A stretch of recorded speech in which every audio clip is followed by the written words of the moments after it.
Go, kids. I'd like to call to order the Sparks City Council meeting of 7/23/2018, Monday, July 23rd, 2018. To order with a roll call, please. Mayor Martini? Here. Council members Abbott? Here. Lawson? Here. Smith? Here. Bybee? Here. Deere? Here. Assistant City Attorney Eiding? Here. And City Manager Driscoll? Here. We have a quorum, thank you. Okay, if you'd all stand for the invocation, please, from Pastor Barb West from the Sparks Church of the Nazarene. Welcome, Barb. Thank you so much, Mayor. Would you bow your head, please? Our Heavenly Father, how great it is to be able to come and approach your throne today and pray for our great city. Lord, I pray that as you continue to touch Mayor Martini, he will heal and get better. Thank you for these great leaders that we voted into place to lead our city. And Lord, as we go forward, you know that there are many things that are on the agenda and things to take care of. First of all, we would want to pray for our first responders, our EMT people, our police force, and our firefighters, and ask you to protect them and watch over them as well as these great leaders of ours. And then, Lord, we think about the Los Altos issue and all of what that entails and all of the people that it will be affected. And so we just pray that our council members will have the wisdom from above to know how and what to do in regards to that. We thank you, Lord, for being here and pray these things in Jesus' name. Amen. Amen. Thank you, Barb, for those words. We appreciate that. If you remain standing for the Pledge of Allegiance, please. Ms. Eiding, would you lead us, please? I pledge allegiance to the flag of the United States of America and to the republic for which it stands, one nation, under God, indivisible, with liberty and justice for all. You be seated. Thank you. One thing before we get started, if you're waiting for the public hearings on the Los Altos issues, that won't be until 6 p.m. tonight. Having said that, if you want to make public comment, under public comment concerning that today, you may do that. It's not a problem. So we'll go to public comment first. You have 3 minutes. If you want to make a little speech under public comment, please fill out one of these cards and bring it up to our clerk. So first up, I have Bill Wagner. Welcome, Bill. Followed by Mary Davis.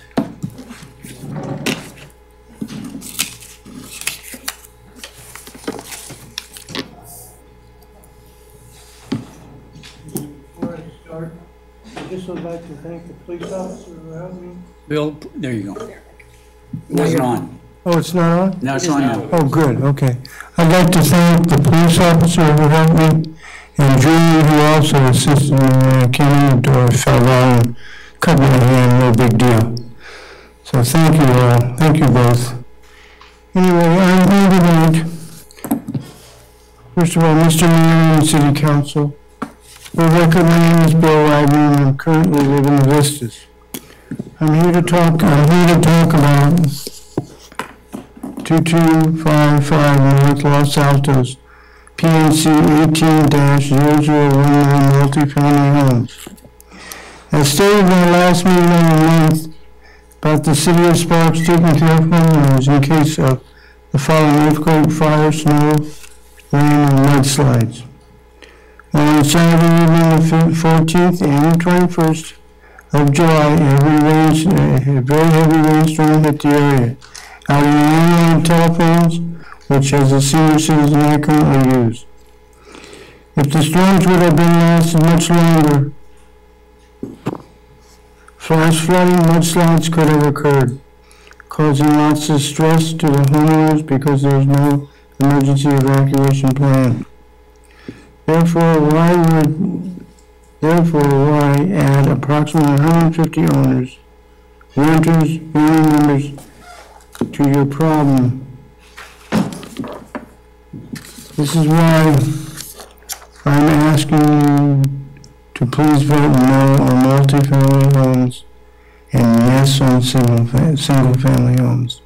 Thank you very much. Thank you, Bill. Mary Davis. followed by Diane Black.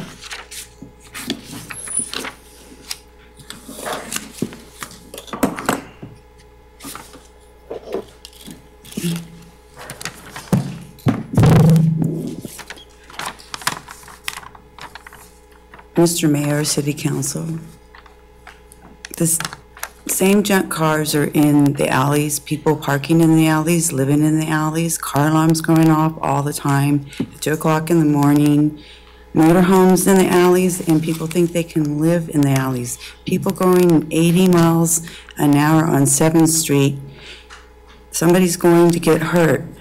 Lots of seniors live on this street. Never stop at the stop signs. People dump everything in the alleys. Spark is starting to look like a dump. More homeless people because of the high rent. And when you call the police, nobody comes, and they have to be dying or have a weapon. They never come. Before loud music and cars and motorcycles and in their houses, they're disturbing the whole block, and we don't have enough police officers on the street. We really do need a lot of more police officers. People don't feel safe anymore. Thank you. Thank you, Mary. Appreciate it. Diana Black, followed by Lee Nish.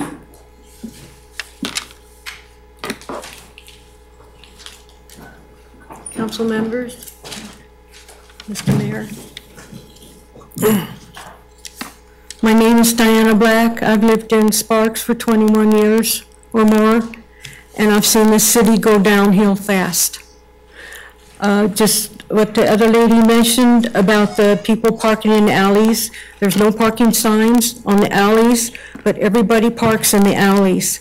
One time, ambulance had to come and get my husband, and they just barely made it through. This has become a very big problem.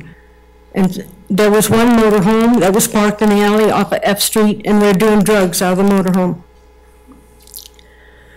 Last week, there was this 80-year-old woman that was in our alley trying to clean the alley up with the leaves and trees and all kinds of things hanging around. So I called Ron Smith and asked him to please send somebody over there because she had no business being out there. Actually, I called twice and nobody showed up.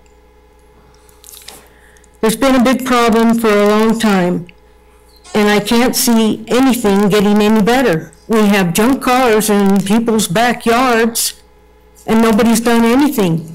The same junk cars that were there 4 years ago were still there. So I'd like to know when the city's going to start paying attention to what's going on in their own city. It's terrible. Most of the residents now feel that they're not safe, and we don't have enough police officers anyway, and I don't understand. Reno's got quite a few. Thank you. Mr. Manager, could you have maybe somebody to get the contact information for the last two ladies that spoke, maybe, and call them and talk to them about police and junk cars in backyards? I don't know that we're able to take care of that or not, so maybe we can let them know some of the reasons why we're not able to do some of the things. I'll have code enforcement contact him. Thank you. Lee Nish. Thank you, Mayor Martini, members of the City Council. I'm here by way of introduction. I just wanted to come and introduce myself. My name is Lee Nish. I'm the newly appointed pastor at Sparks United Methodist Church on Pyramid Way. Previously, I served at Napa United Methodist Church over the past 7 years. And we have always been proud of our collaborative efforts with city and county jurisdictions, and particularly in the past, I've worked collaboratively with County Health and Human Services and the City of Napa in areas of homelessness and poverty. And so I really look forward to getting a chance to get to know all of you and to work collaboratively with you as we look at the issues that face us jointly as a community. Thank you very much. You know, Madam Clerk, I don't know who does it now, but we need to sign him up for the prayer before the Monday meetings. I'm sure you'd be willing to do that. Be happy to do that. Make sure you contact him about some homeless committees that he can get on or whatever. So we want to make sure that he We want to grant his wish, don't we? Actually, I'm very serious. I would really like to be No, involved. I'm not making light of it, sir. I Good. know you're serious. Good. You wouldn't be a pastor if you weren't. You're right. You're I know right. that. All right. Thank you very much, and I'll look forward to being in contact. You're welcome to Sparks. We appreciate it. Thank you. You bet. Anyone else? Anyone else for public comment? Okay, we'll cut it off and go on to the next item. Agenda, anybody want to take anything out of order? If not, ready for a motion?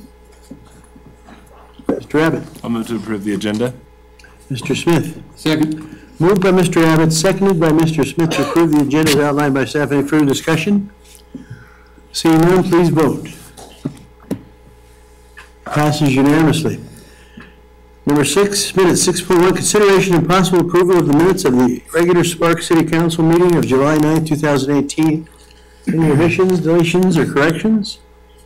If not, looking for a motion, Mr. Dare. I move to approve the minutes of July Ms. 9th, Bybee. 2018. Oops, sorry. Ms. Bybee? Second. I have a motion by Mr. Dare, seconded by Ms. Bybee to approve the minutes of the July 9th meeting. Any further discussion? Seeing none, please vote. Passes unanimously. Consent items. Anybody want to pull a consent item 8.1 through 8.3? Okay, seeing no one, I'm looking for a motion, please.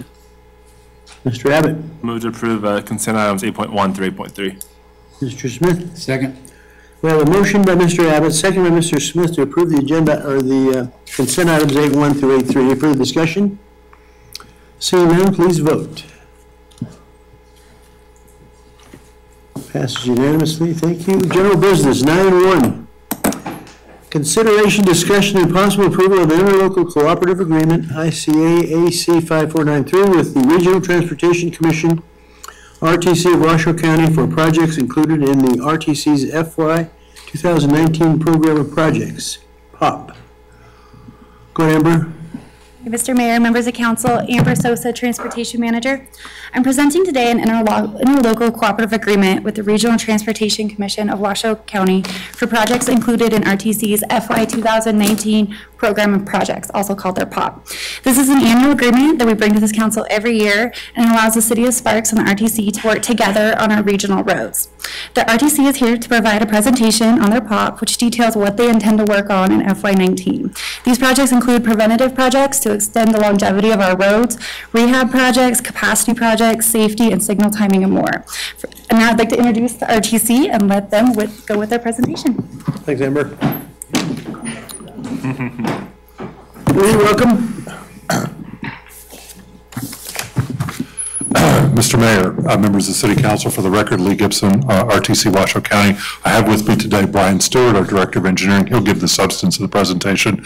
I just want to take a couple of moments and just point out this is the basic structure through which we deliver our projects and work cooperatively with you guys, and I have to give you guys credit. Do we ever work cooperatively? A little road over here not too far from this building called the Southeast Connector, AKA Veterans Parkway, is now open. We did a little quick traffic count. I think we're looking around 18,000 cars a day. Remember, there's no signs out there telling people where Veterans Parkway is. Google Maps doesn't have them loaded up yet, so not bad, not bad. And then there's this other little project we have endeavor over here called Fourth Prater Way BRT. You can see the new bus stops going in, the bus stations going in, as well as the new sidewalks, as well as the lighting and all the other appurtenances that go with that road. So I think those two projects are just two examples of how we have cooperatively worked together over the years. We appreciate everything you do, that your staff does. And so I'll just turn it over to Brian now and let him walk you through the presentation. So I'll be happy to take questions at the end. Thanks, Lee. Good morning, Mayor, City Council. My name is Brian Stewart, Director of Engineering with RTC. Thank you for giving us the opportunity to showcase the RTC's projects, and how we get to an ICA agreement is really the background here. So how does the funding for streets and highways work? RTC is responsible for the Regional Street and Highway Program. It is funded in large by the fuel tax pursuant to the NRS 373.03. Fuel tax revenues must be deposited in the county's Regional Street and Highway Fund and can be used for street and highway construction projects as identified in the NRS 373.028. RTC evaluates and approves the fuel tax funded projects in terms of the criteria in NRS. There's 4 criteria that must be looked at by the RTC board. The priorities established by the RTC, the relationship of the proposed work to other projects already constructed or authorized in the plan, the relative need for the project in comparison to the others proposed, and then obviously the money available. After RTC evaluates and approves the projects, the Board of County Commissioners then authorizes the project, and this is in NRS 373-140. So just to give you a little flow of how the project development process works, we have the 20-year plan. The 2040 Regional Transportation Plan is where it basically all begins. From that 20-year plan, it is divided into 2 halves, and the first half being the 10-year Capital Improvement Plan, or CIP, you'll hear us say a lot. The first 5 years of the CIP is the Regional Transportation Plan, or RTIP. And then from that, we break down into the program of projects which you have before you, which is basically a 2-year plan of how to implement the actual projects from design into the construction. Then the budget's approved by RTC, and then we finally get into the project delivery. The project implementation process is defined by projects are recommended by the RTC through our Technical Advisory Committee, or TAC, you'll hear us say, and also the Citizens Multimodal Advisory Committee, or CMAC, of which then they bring those, they provide a recommendation and the board hears that recommendation. The program of projects is reviewed and obtained input from both cities, Reno, Sparks, and then also Washoe County. And then an intercooperative agreement, or ICA, would be executed for the implementation of those projects. The 2040 Regional Transportation Plan is a community engagement process. It's collaborative, it's regional, it's over 1 year of workshops and forums to gain input from a variety of sources, of all kinds of groups, seniors, veterans, ADA, economic development, freight, bus and rail and transit. As I mentioned before, there's agency working groups, the CMAC, the TAC. There's also the RIF-TAC, Regional Road Impact Fees is what the RIF stands for. We do presentations at both cities, Reno and Sparks, Washoe County. We also do the Health District, Regional Planning Governing Board, and also the Indian Sparks Indian Colony. Public comment is usually, this past year in 2017 was between April 24th and May 18th. And then we also had a public open house on April 25th. The RTP was approved at a public hearing on May 18th of 2017 at the RTC board meeting. The project selection process for the RTP is identified here on the slide before you. There's obviously corridor plans and studies that have been conducted. There's road safety assessments that might be done by NDOT or other agencies, safety management plans, and then obviously the public and agency comments that come in. There's priorities that are used to address what projects get put into the RTP plan. Number one is safety and high crash locations and the need as identified in the road safety assessments, also in the safety management plans. There's compatibility with adjacent land uses and what's going on in that region. Multimodal connectivity, such as bikes, pedestrians, and transit components. There's also ITS and operations to help improve the flow of traffic through corridors. Identify community priorities through outreach process, and then identify high traffic congestion areas through our modeling. And then projects are recommended to RTC, TAC, and the CMAC, and then again approved by the RTC board. The project selection for our robust program this year for pavement preservation is as follows. The RTC is a performance-based, data-driven planning process for this. The group categories included in the RTP, so there's a sum in there. There's $15 million for FY19. The payment condition data is provided by the local jurisdictions to us, and then that is put into our spreadsheets and our programs from which we can then add our traffic volumes and our payment conditions on that to identify which projects meet the criteria as far as a pavement recondition, rehab, or just a preventative maintenance treatment. There's a pavement preservation team, and thanks to your staff at Sparks here, we enjoy working with them and getting the good input so that we can develop a good list for the projects. But it includes specialists from Reno, Sparks, Washoe County, and then RTC. We also have a selection process for the bicycle and pedestrian and ADA projects. Again, there's a line item in the budget for the RTC with respect to this. In the group category, these are sort of the smaller projects in the spot, places where things can be fixed for bicycle and pedestrians. So first of all, we look to the master plan. We identify where it's at in a regional road or connecting to an existing facility. We look for connectivity and gaps that we can close so that people can pass either on bikes and pedestrians safely. Sometimes they'll be in the low income areas too, connected to transit obviously, and then obviously essential services such as your schools, your social services, medical services, high density areas, and then whether it can be constructed without too much complex effort as far as expensive things as maybe right-of-way relocations, or sorry, utility relocations or right-of-way acquisitions.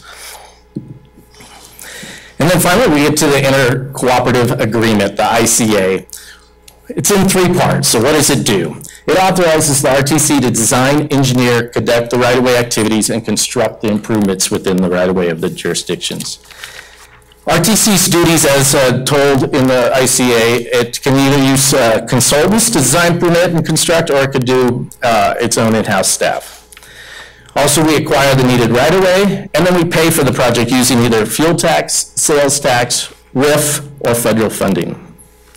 What are the local jurisdictions' duties? Cooperate with the RTC, assist in communications with the public, assist in the utility relocation communication and process, and accept the ownership and maintenance of each project.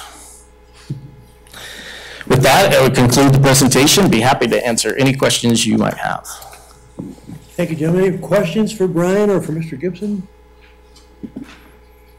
Mr. Smith. Well, I don't have a question. I just have a couple comments. You know, I've been working on the RTC now for 10 years, I think. And last year, the RTC, with all their projects, had 350 open meetings for the people to come in and give their comments and everything. And it never fails. For instance, on 4th and Prater, it's been taking a long time, and there's a lot of pain with putting those streets in. But when you get somebody that comes up afterwards, 2 years after the project was approved, and say, well, I didn't know that was in the project. Can we change it? Well, no, we're not going to change it, because we've had plenty of meetings from A to Z on these things. So I suggest that if there's a project in your neighborhood, check it out. Go see. They'll be honest with you. They'll give you a pencil and ask you your ideas for these roads. And I just want to thank RTC and the entire staff. There's 4 people here today for the work that you do. The roads that you've been building, the projects that you've been doing, wonderful. And I don't care if they're in Sparks or in Reno. Thank you. They are. They're very nice. Well, I do. I care if they're in Sparks or Reno. But it's all good. They're all good wherever they are, but ones in Sparks are much better. Thanks for the ones you've done there. One comment I have, when are we getting multimodal in Spanish Springs? Over the top of Pyramid and into the shopping centers and so forth there. Any idea? Mr. Mayor, your Mayor Pro Tem has asked for a report on that at our next board meeting in August, and we'll be providing that and let you know. We may be looking at some very innovative concepts where we could look at small shuttle buses, what we call microtransit. It's really a public transit version of like an Uber or Lyft, where we would have an app and we could see if we could pull that off. So I think that's something we're going to have to take a very close look at. And we'd be happy to come back to council and actually talk to you about some of the transit alternatives we're looking at. There's some very unique challenges we're facing right now with our transit system in this community that are really coming out and falling out of the general prosperity we have in our economy, and it's influencing both for the positive and the negative our transit system.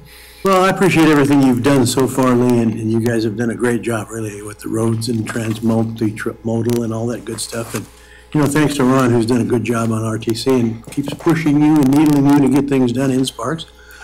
And the other thing, you know, the presentation you're gonna make on that, wait till after November 12th, if you will, because I'll be gone, so I won't have to listen to it. No, I'm just kidding. Other comments, Mr. Lawson? Wow. We really got short-timer disease now, huh? I want to say thanks. Yeah, he's a card. I'm telling you that. Ace of spades. I want to say thanks to the one project we didn't talk about was Pyramid and McCarran. What a huge difference that's made over in that area. Now, the bad news is it's just created more of a traffic jam at Sullivan, but, you know, we'll work on that in the future. But the good news is that that intersection works beautifully, and the people in Ward 2 enjoy that, so thank you. Thank you, Councilmember. There. Mr. Mayor, if I may thank you, Councilman Smith and Councilman Lawson on particularly the Fourth Prater project. I think if you all will recall, several years ago, we had a little meeting with Mr. Reed back when he was still around, and that actually helped lead us to a $16 million Tiger grant that helped save $16 million of local money that we were able to move to other projects. So it's your partnership, it's your leadership, it's your participation in our program that I think has really made the difference. So I want to thank you all for everything you've done. I drove that yesterday, and man, what a great looking road, and what it moves nicely, and the ability for bicycles and pedestrians and cars to all share the same road, that's pretty outstanding. Mr. Dare. And I just want to say, traffic is a huge conversation we have all the time, so thank you for what you do. It helps, and it's nice to see projects coming down the line. It's really helpful to have them even laid out. I just want to echo what I'm hearing in my ward particularly, and speak out that we have quite a few people who would be very interested in having some help with some public transportation. So just, not just a theory, but I can tell you particular places if you ever wanted some pinpointed areas. Thank you. Ivy. I just wanted to give you a shout out for the Southeast Connector.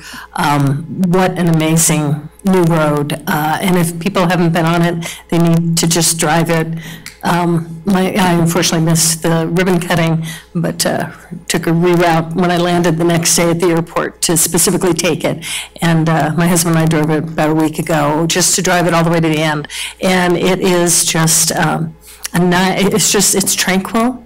It doesn't feel like it's just a very calm area with wetlands, and it's beautiful. So really to get out of, you know, the spaghetti bowl and all of the other congestion and stress we have with traffic and people driving fast, it's really kind of a nice little escape. So thank you so much. It's and for obviously, you know, all of us out here in Sparks, if we're heading down to South Reno at all, it's like an amazing alternative, and so glad to finally see that happen. So thanks to all of you who did make that happen, because it's extraordinary. Thank you, Councilmember. Yeah, so real quick, I think it's super neat how you're showing all the funding sources for someone that's not on RTC. It's kind of enlightening for me to read that. And then, you know, Prater, we already went over how great that is, and I'm excited to see what Rock and Wells is going to look like next. So. And Audi. What did I say? Rock and Audi also. Audi Wells. Yes, Audi. Audi Wells is coming up. Yeah. You did a great job in your staff report identifying. They're wondering, what are we doing on Rock? Yeah. It's my old age. Rock and Wells.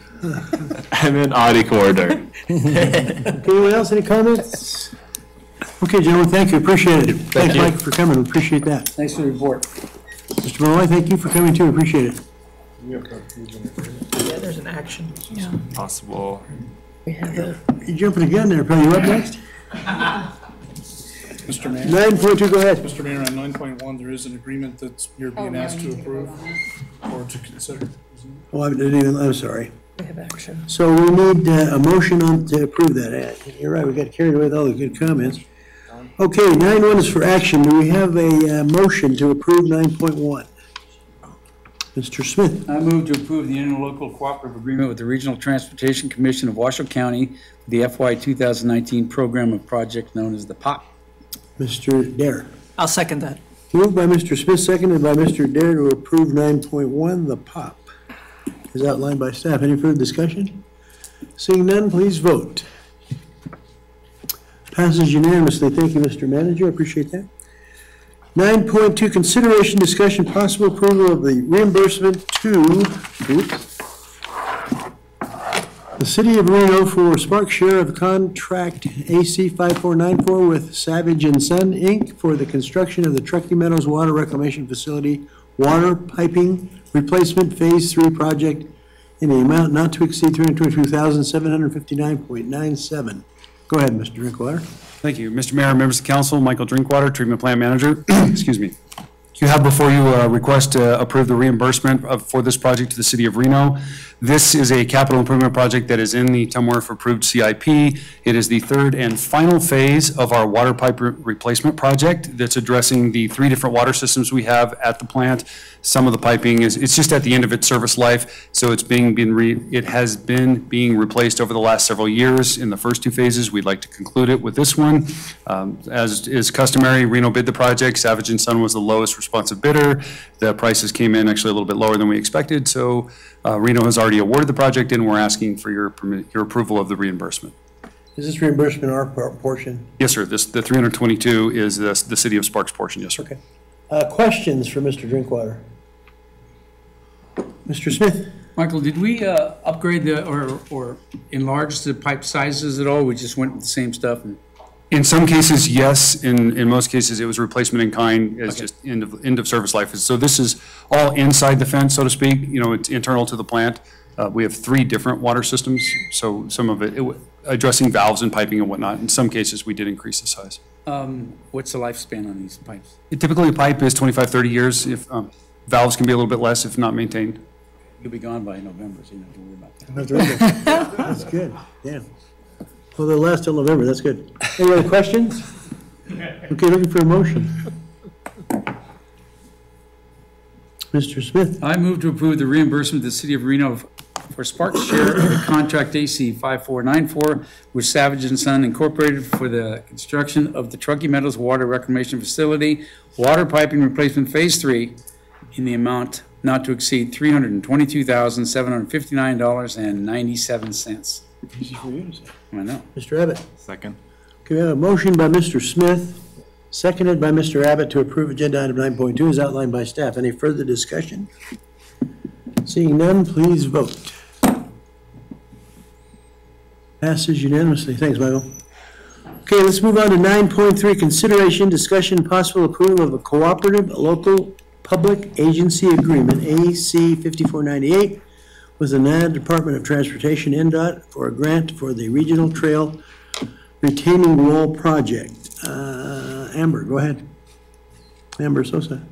Thank you, Mr. Mayor, members of council. Amber Sosa, Transportation Manager. I'm presenting today a cooperative local public agency and LPA agreement with the Nevada Department of Transportation for a grant for the Regional Trail Retaining Wall Project. The Transportation Alternative Programs, also called the TAP program, provides funding for community-based projects that expand travel choices and enhance transportation. TAP funds are made available to the state through the Federal Highway Administration and are administered by NDOT. NDOT made available federal TAP funding for FY16, FY19 projects to support bike, ped, multipath use, and transportation projects. The City of Sparks applied for grant funds to rehabilitate a portion of a retaining wall that's starting to fail adjacent to the regional trail system near Knoll View Way. The map kind of shows the approximate limits of this road, or this wall within the blue. So it goes behind these houses and then turns. Rehabilitating approximately 1,200 linear feet of this retaining wall will help maintain pedestrian access along the trail. This LPA agreement will initiate the project and will move forward by starting the federal approval process. Requirements include NDOT overview through multiple design submittals, bidding, awarding, and construction. Because of the lengthy project submittal process, staff is requesting to begin the design as soon as possible to be prepared to bid and award the project in FY20. The project, should it move to construction, will require the city to initially fund 100% of the construction costs. The grant budget is $245,430. Final design and limits of the retaining wall will be established during the design process. Once the project construction is complete, NDOT will reimburse the city up to 95% of the costs, not to exceed $233,159. Specifically to the agreement, Article 2, Paragraph 20 calls out the 5% match from the city while also stating that the state nor NDOT will be responsible for any costs exceeding the obligated amount. Article 3, Paragraph 12 states that the agreement may be terminated if for any reason federal and/or state and/or city funding is withdrawn, limited, or impaired. So what that's saying is approving this agreement does not in any way obligate the city to fund the project, but it will allow commencement of the design process. Approving the LPA agreement is the first step to moving this project forward through the design process. Funding for the project will be established during the development of the FY20 budget. It's anticipated that this project would bid in the summer to fall of 2019 and awarding the project in the fall of 19 should the city have funding. I'm happy to answer any questions you may have. Questions for Amber? Mr. Lawson? No questions, just good job. Yeah, we'll take that all day long. $250 million worth of work for 12 grand. That's a heck of a deal for us. Ms. Bybee? Amber, I did have one question on the one where it talks about if it exceeds the costs that the state, neither NDOT nor the state will be responsible for costs exceeding the obligated federal funds. So if it does exceed that, the maximum on the federal funds is the $233,000, and if the amount exceeds that, then we would be responsible for that, correct? Yes. And we're looking at, obviously, a budget a year from now, so that's why there's no financial impact right now. We want the process to get started, but the impact would be in our next budget. Yes, and we'll be able through an engineer's estimate and as the design proceeds to get a closer of what we think the project will cost, and then we can build it into the budget and determine if we can bid the entire project, if we can only do a portion of it. But yes, they will only reimburse up to that amount. The rest would be on us. Okay, good job. I mean, I love getting federal money for that. I just wanted to kind of find out what we would be responsible for, and do we leave ourselves open for too much, but it doesn't sound like it, so thank you. Mr. Dare? Does this connect to some of the other ones out there? Because I know some of the walkways out there, it's kind of hard on this map to tell. Is this like other, you know what I'm talking about, other pathways that are out in that area? Is there anything that connects, do we know, or is there future connections, or? I know it goes, Councilman Dare, I know it goes behind all that entire neighborhood. There's a path. You can see it. I'm not sure if you can flip her. There's a path that runs along here that actually brings them. This is Sparks Boulevard right here. So the path that fully goes around here and back, and I believe it does go to the north. Oh, cool. I can get you a better picture of that. If I just wondering. I think it's fantastic whenever we can get our federal money into what we're doing as a city. But I'm ready to make a motion, sir, if you'd like. I move to approve the cooperative local public agency agreement with the Nevada Department of Transportation for a grant for the Regional Trail Retaining Wall Project with a potential cost of $245,430 in fiscal year 2020, with a NDOT reimbursement not to exceed $230,159. Ms. Bybee? Second. Motion by Mr. Dare, seconded by Ms. Bybee to approve agenda item 9.3 as outlined by staff. Any further discussion? Seeing none, please vote. Passes unanimously. Thanks, Amber. Okay, 9.4, consideration and possible approval of an expenditure not to exceed $465,935 for contract laborers for temporary agencies for parks, streets, drains, and fleet maintenance during fiscal year 2019. Mr. Corman. Good afternoon, Mary Martini, Council, Ron Corman, your Public Works Manager. The agenda item before you today is, as you mentioned, requesting approval to expend up to $935 for contract labor for this current fiscal year. As you mentioned, we are using it in several areas now across Public Works. We're using it in the drains for weeds. We use it for the mowing crew. We run an additional trash truck. We work with irrigation during the summertime with our parks folks. We run the community service van with the contracted labor. We use it for pothole patching, crack sealing, cleaning alleyways, cleaning ditches, weed abatement, and in fleet maintenance, we use it for trash pickup, shop cleaning, and parts pickup. This last year, the funds that were allocated to Public Works for this were used to pay for 29,423 and a half hours of contract labor. That equals 14 full-time employees. So that's what we're doing with your dollars, and we're asking your permission to do that again. With that, if you have any questions, I'd be happy to answer. Questions for Mr. Corbin? Okay, if not, looking for a motion. Mr. Abbott. Move to approve an expenditure not to exceed $465,935 for contract laborers from temporary agencies for parks, streets, drains, and fleet maintenance during fiscal year 2019. Mr. Smith. Second. Motion by Mr. Abbott, seconded by Mr. Smith to approve agenda item 9.4 as outlined by staff. Any further discussion? Can I ask a question? Sure, go ahead. The public speaking today, the alleys, is that a real problem, Ron? Is that? It has become a big problem since we've sort of, what we're doing in other places in the city, and then since the new waste management contract has come in. People are dumping stuff because waste management won't take it. So that has become a bigger and bigger problem for us. So we're weekly sending crews in through the alleys to pick up the trash and whatnot that gets dumped out there. Is most of the parking problem, is it from the residents? The parking problem, I haven't really been focused on. I do see vehicles parked in the alleys. The problem that we focus on, obviously, is the trash and the big screen TVs and the old rear projection things and couches and mattresses and that kind of thing that get dumped into the alleys. So. Okay, thank you. That's awfully tough for us to legislate people doing the right thing, isn't it? People just do the wrong thing. There's nothing much we can do about it except clean up the mess, and that's very unfortunate. So, okay, any further discussion on 9.4? Looking for a motion? You already do it? Motion in a second. Have a motion in a second. I am losing track of where I'm going. Okay. Any further discussion? Seeing none, please vote. Passes unanimously. Don't ever break my concentration. I didn't, I'm sorry.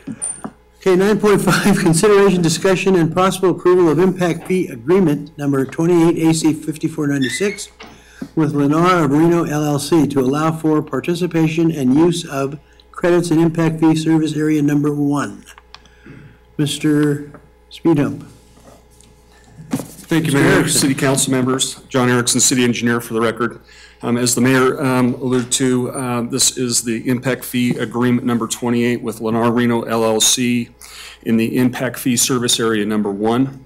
As you may recall, the Community Services Director presented a similar agreement with Pioneer Meadows Development LLC back in July of last year.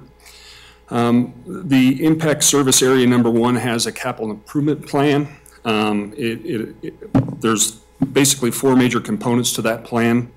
There's sanitary sewer improvements, flood control, fire stations, and regional trails. Should the developer choose to construct a CIP element with their development, they are eligible to receive credits up to the value of what was constructed. The first step is to allow the developer into the credit program. They must agree to the terms outlined in the administrative manual for impact fee service area number 1, which is the agreement before you today. Should the council approve the agreement today, Lennar Reno will be eligible to have a trust account established in their name for any future creditable work in impact fee service area number 1. And your next item, that should you approve this item, is the impact fee credit agreement. That concludes my presentation. I'd be able to answer any questions. Questions for Mr. Erickson? Mr. Dare? I just have one question. Can we change to Lennar Sparks? Will they change their name if they want to? Are we allowed to do that? I'm just kidding. We do what? Sure. Well, they're called Lennar Reno. I just didn't know if we want to change their name. Just cross it out of the agenda. I'll make a motion to approve. So. Do you have a second? Well, Mr. Smith? Can we read it out? Oh, yeah, go ahead. I move to approve impact fee agreement number 28 with Lennar Reno LLC to allow for participation and use of credits in impact fee service area number 1. Mr. Smith? I'll second that with a question. Okay, wait a minute, we got a motion and a second. Okay, we have a motion by Mr. Dare, seconded by Mr. Smith. Go ahead. Is this for extension of roadways, like from 2 to 4 lanes? Or what's the credits for? No, what the credits, this just enters them into the credit program so that they're eligible for items that are in the CIP in IFSA number 1. Okay. Thank you. Mr. Lawson? So, John, this is credits that have already been issued that No, we're transferring no, over? this These are is new credits? What this is doing is bringing Lennar Reno into the program so that they're eligible to. Hadn't been in prior. They have not been in prior. Thank you. Okay, any more questions? Seeing none, please vote.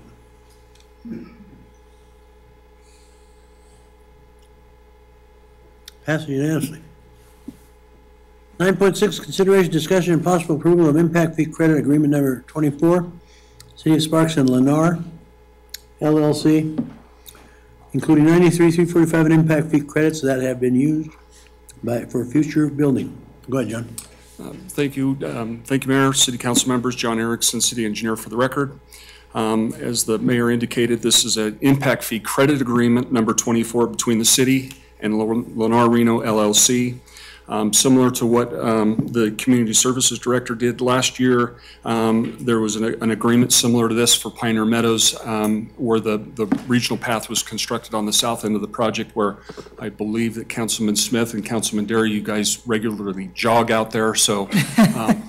I know I do. Okay. I've seen it many times. Yeah.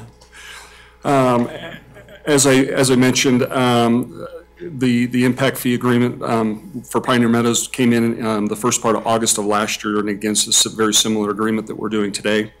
Lennar Reno has constructed a portion of the regional trail system adjacent to Pioneer Meadows Village B, where the pathway is, where it was constructed is up in the southeast corner of the development. It's shown in salmon here, and I believe that Councilman Derry probably ran on that already. Mm-hmm. Yes. Yes, sir. Where you running from? Chasing me. Staff has inspected the improvements and agrees with the quantity and pricing that came in with a credit request of $93,345. Should council approve the credit agreement, credits will be issued to Lennar Reno LLC and will be able to be used, they will be able to use the credits to offset any future building permit costs. And as you may recall, the credits can be used anywhere in IFSA number 1. That concludes my presentation. I'd be happy to answer any questions. Questions for Mr. Erickson? Mr. Dare? I have a question. So if we just brought them in, they haven't had any chance to put any money into the coffer. How come we're so quickly turning around and giving back money? Am I mistaken? They have, and Mr. Martini, thank you. This is kind of my... I mean, if so, I want to join this. If that's going to work that way, that's cool. Councilman Dare, for the record, John Martini, your Community Services Director. If you entered into that business, you wouldn't last long. Congratulations to Mr. Erickson. He's starting to take over the reins of the program. He did a good job. I want to clarify a couple of things. We have an error in the staff report, just a typo. The credits can be used to offset impact fees that are charged at time of building permit. They can't be used to pay for a building permit. That's, I don't know if you picked that up. We'll fix that in the next report. My apologies. And then to your question directly, Councilman Dare, if you will recall in Impact Fee Service Area 1, I've been up here a few times. We've had to redo it. We just recently redid it with the Highland Ranch project. There's a capital improvements program in there for our regional trails, a future fire station, our flood control facilities, and then we always talk about the main sewer pipes that were paid for long ago. So if a developer, as he comes through John's process for a subdivision or development in our, mainly out there, our planned unit developments, they can choose to go one of two routes. If they're building adjacent to something that's in our CIP, whether it's a flood channel that needs to get built, or in this case, we're looking at a regional trail connection system across the north end of Pioneer Meadows, either they can elect to simply pay us cash when they pick up their building permits, or a lot of our developers, and particularly Lennar, they like to install these amenities, this regional amenity, if you will, as they're going along the section line building the subdivision. So they chose to build the trail for us. They gave us the cost. John and his staff have inspected it. They agree with the cost to provide it. They've already paid that contractor, so now we will give them credit. So when they come in to pull their building permit to build the houses that you see along this section line, they won't pay cash, they'll just use their credit book, and with time, with each building permit, the credits will come back down. That makes sense. I do have one more question, if you don't mind. So to answer your question, does make we'll sense. give you credits if you build something. No, You that gotta does pay make for it sense. first, Okay, yeah. I get it. So they're just getting the credit for what they've done. They're not getting anything from us. But I do have Following the program. No free money. a question when it comes to, so part of this impact fee portion is, we know we need some of this finances for future fire station and things like that. Do we have any, do we sit back and look at how much we're going to set aside for the larger needs we have before we take some of the smaller needs, like a trail and stuff like that, when it comes to this impact fee portion? I know this is a little bit different because they've already spent this money. Well, We have this impact fee money coming in Yes. that we have to anticipate having and making sure is there for future things. Is there any, I don't know, budget or a foresight or any kind of Yeah, looking? there is, and it's actually, each time I've come before you with the impact fee updates and the CIP, that exactly what you've asked for is in there. We show Okay, I you the remember that CIP, now. remember, we show Actually, you the I do. line items for the CIP, we show you what's been built, how much of it's been paid off, how many credits have been issued. Actually, the fire chief just, little trailer coming to you, because as you remember, we approved the quarry agreement, so at the end of this year, we're gonna update the impact fees again to now see if the quarry fits. Chief Maples has been looking hard at where we need to put Fire Station 6. We're starting to get cost data, so we will update if we see the need through our analysis to increase the cost for Fire 6. That will be reflected in the next version that John is gonna bring you. And then to one part of your question, yeah, we certainly did prioritize what needed to be needed in Northeast Sparks as we started to develop from, basically McCarran up. And I think you'll all acknowledge that we put the flood control system in first, which paid dividends about 2 years ago. I thought I would never see the Kylie main channel full of water. In fact, I prayed I never would, but we did. So yes, there is a priority. Fire Station 5 was built in the foothills. We just recently finished paying the developer back through an agreement that we did on that. So there is a priority. A lot of it, to be honest with you, though, to Councilman Dare, we kind of have to get them as the developers are coming. It's kind of unfair for somebody developing in the center of Northeast Sparks to take care of something up in the north. If there's not a real clear connection, it's in the program, we could ask for it. They would probably elect just to pay cash. So, yeah, there's a priority, there's a CIP, there's a program. Thank you. Thank you. That's all. Ms. Bybee. John, I had a question. So, Which John? This happens to us all the time. Actually, either One one. with an H? Either one of you can answer this. Speed hump over there on the other side. Lennar has obviously been building homes out there, so they've been a builder and developer. Why have they not been in the IFSA before this? And so what they've already built, there's been nothing put into the fund, but now there will be, or it goes retroactive, or kind of the process of why a development's already midway through and now they're joining. There is a story there, and you'd have to have been here about as long as I have been. Lennar bought Pioneer Meadows from Barker Coleman. So the original trust accounts were done with Barker Coleman.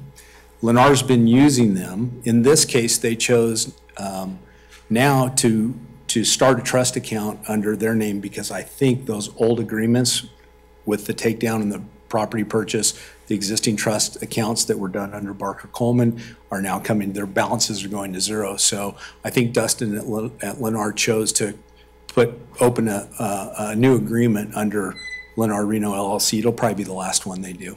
So there was one under Barker Coleman then? There were many that Lennar were inherited. as part of the I believe there program. was a flood account, Okay. there was a regional trail parks account. Okay, that makes more sense. Yeah, it came with the property, if you will. Okay, thank you. Anyone else, questions? Okay, looking for a motion. Did you already do the motion on this? No. Christopher is. Sir, I can make a motion. Go ahead, Christopher. Help you out. I move to improve impact fee credit agreement number 24 between the City of Sparks and Lennar Reno LLC, including $93,345 impact fee credits that may be used for any future building permits issued within IFSA number 1. Bybee. Second.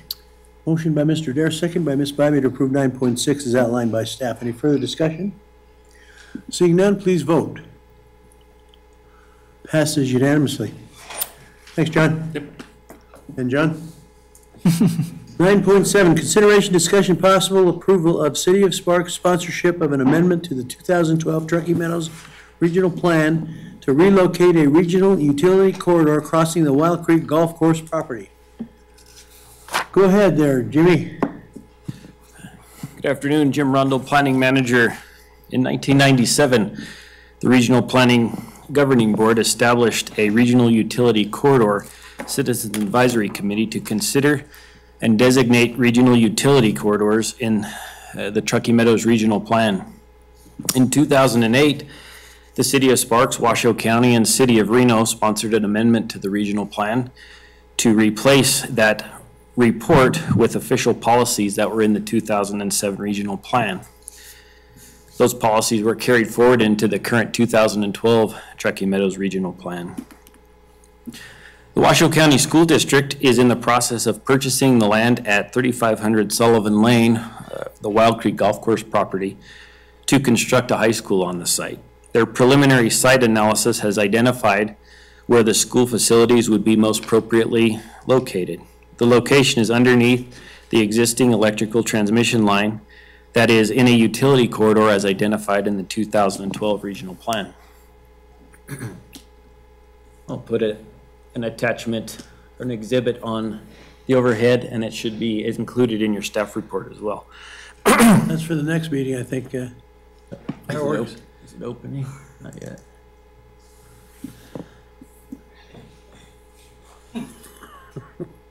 Isn't it? It is.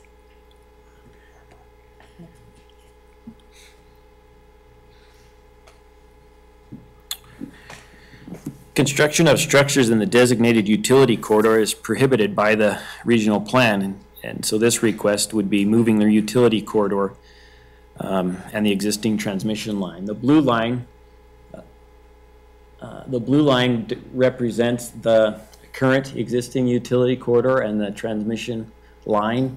The proposal is the red line going to the north of the property and then coming back south into the existing corridor. To the west, we have Sullivan Lane right here. It comes in, and then McCarran would be down here along the southern boundary of the property. Wedekind coming in here as well at the southern end.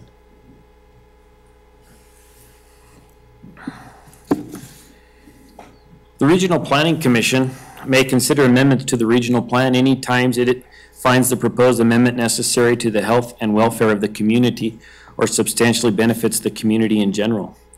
The regional plan amendments must be sponsored by either the City of Sparks, the City of Reno, the Regional Planning Commission, or Washoe County. The City of Sparks, in this case, requested that Washoe County Schools submit the amendment through the City of Sparks, as opposed to going to Truckee Meadows Regional Planning and asking the Regional Planning Commission to do so. This was so that the Sparks City Council could consider the sponsorship. This removes the occasion that recently happened at Regional Planning Governing Board, where the City of Reno representatives on the governing board reviewed an amendment that was sponsored through Regional Planning Commission, and they had yet to see it. I believe it was on a TMSA amendment. This utility is an above-ground transmission line that connects the Sullivan Lane transmission line to the Spanish Springs substation. The transmission line is owned and operated by NV Energy, and NV Energy, I included NV Energy's letter of support in your packet. The Washoe County School District is seeking approval to move the existing utility corridor that traverses the Wild Creek Golf Course property as we just depicted in this exhibit. The existing transmission line and utility corridor crosses a portion of the Wild Creek Golf Course that is flat and most appropriate for development. And staff has tried to identify through help with the applicant the yellow identifying the primary building site and the green identifying accessory school uses, and that is in the flatter area of the Wild Creek parcels. And you can see the blue line, the current utility line, traverses both the proposed accessory school area and the primary building site area. What is important about this that staff is trying to identify is whether or not a school is ultimately constructed there or not. It has been the RSCVA's agenda or plan to get rid of utilizing the course as a golf course in that area, and we have identified the most appropriate place for possible development, or redevelopment would be a better word of anything, would be in the area that the current transmission line traverses. If the Sparks City Council sponsors the regional plan amendment today, it does not constitute any type of project approval. It does not approve the transmission line to be relocated. It does not relocate the transmission line corridor. It simply directs the Truckee Meadows Regional Planning staff to bring forward to the Regional Planning Commission and the Regional Planning Governing Board the consideration of relocating the transmission line corridor. The City Council representatives at the Regional Planning Governing Board, Councilman Lawson, Councilwoman Bybee, and Councilman Abbott would be considering it at the Regional Planning Governing Board. In the case that the power line is approved in the case that the transmission line corridor is relocated through the regional planning process, the City of Sparks would still require an entitlement in the form of a conditional use permit to consider physically relocating the transmission line. That would be done through a public hearing at a minimum through the Sparks Planning Commission.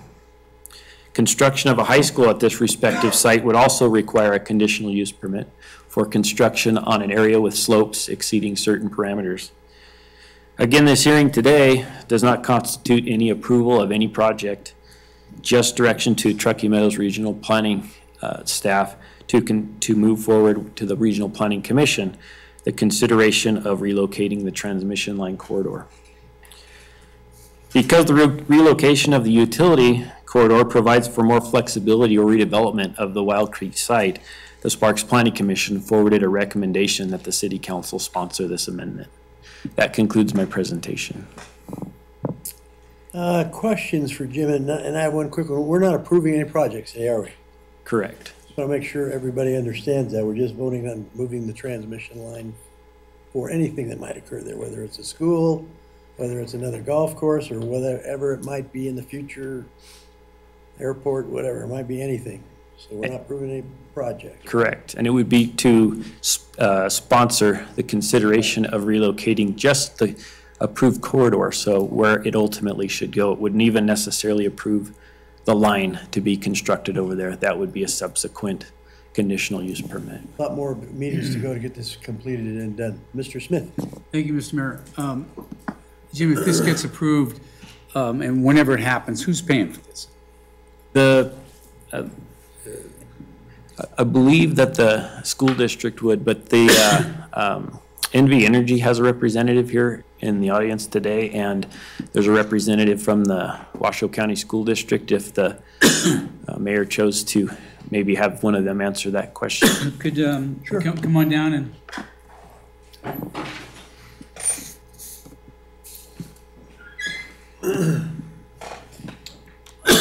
Welcome, Pete. You got 20 seconds. Thank you, Mayor. Pete Etchart, Chief Operating Officer for the Washoe County School District. To answer your question, we actually already have a fully executed agreement contingent upon the approval process with NV Energy. The Washoe County School District would be paying for the relocation. Thank you. That's all I needed to know. Thanks, Pete. Okay. Questions, Ed Lawson? So to me, this is the boiling frog situation. So now we're going to be asked to move a corridor. Pretty soon we're going to be asked to approve the ore ditch realignment. Pretty soon it'll be a widening of Sullivan. Pretty soon it's this, and pretty soon, oh, now we have 9 of the 10 things we need to put a school in there. And to correct your comment, the RSCVA was not trying to shut down the golf course. They were trying to get out of the golf course business, which they are at this point. The Duncan management is now managing it, and they're quite happy with that arrangement since I sit on that board.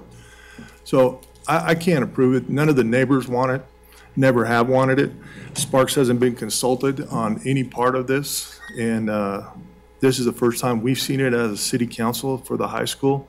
So I'm no way that I can even get close to thinking about making this work, because there are just too many things. There's traffic mitigation. School district's only taking 75 acres of 212 acres. What happens to the other 135 acres? They say that it's going to remain a golf course, but what guarantee do we have as Sparks and residents in Sparks that'll remain a golf course?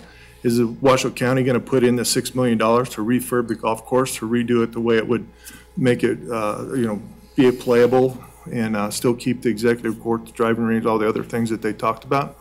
Or do they just come back at some point and then we're going to get condos there and the green space is gone? Flood mitigation is a big problem. You're going to put a big high school, the football, flat fields out there. Where's all that water draining to? It's draining down into the neighborhoods. So there's a lot of questions here that I have that I'm not nowhere close to thinking that this thing will work in my mind. And I'm afraid that this is the boiling frog syndrome all over. We're just going to keep turning up the heat and turning up the heat until it's, oh, you got to approve it now because we've done all the other stuff. So again, we're not approving a project, are we? We don't know there's going to be a school here. I mean, we know they're looking to be here, but we don't know that. Right. So all the questions that are being asked now have nothing to do with or are relevant to this particular transaction. That's the only thing I can say, Mr. Abbott. Yeah, was there a reason they went, I guess, that line, that corridor right there? I'm assuming it's right, a straightish line, of course. With the proposed red line? With the old one, the actual blue? Is there, when they constructed that? Yeah, besides, I know you don't want to jog around, that makes sense, but is there a reason why it shows right through there and maybe not going up higher or back in the day? I don't know that. Okay. Potentially Mark Sullivan with formerly Sierra Pacific and NV Energy.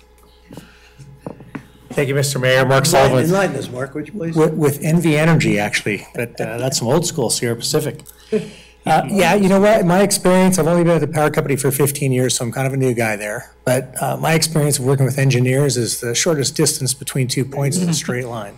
So I get it all the time. These guys will do a design, it'll go right through everything, and you're like, what are you thinking? You think that's going to get approved? So this may actually have predated, I don't know the age of the line, but it may actually have predated the golf course. But a lot of times, that's what they're doing, is they're looking for points where they can get the longest span to have the least amount of impact or touch points on the ground. In this case, where you're, like Jim was talking about, we're just trying to create a larger building envelope for anybody that goes in there, whatever that may be.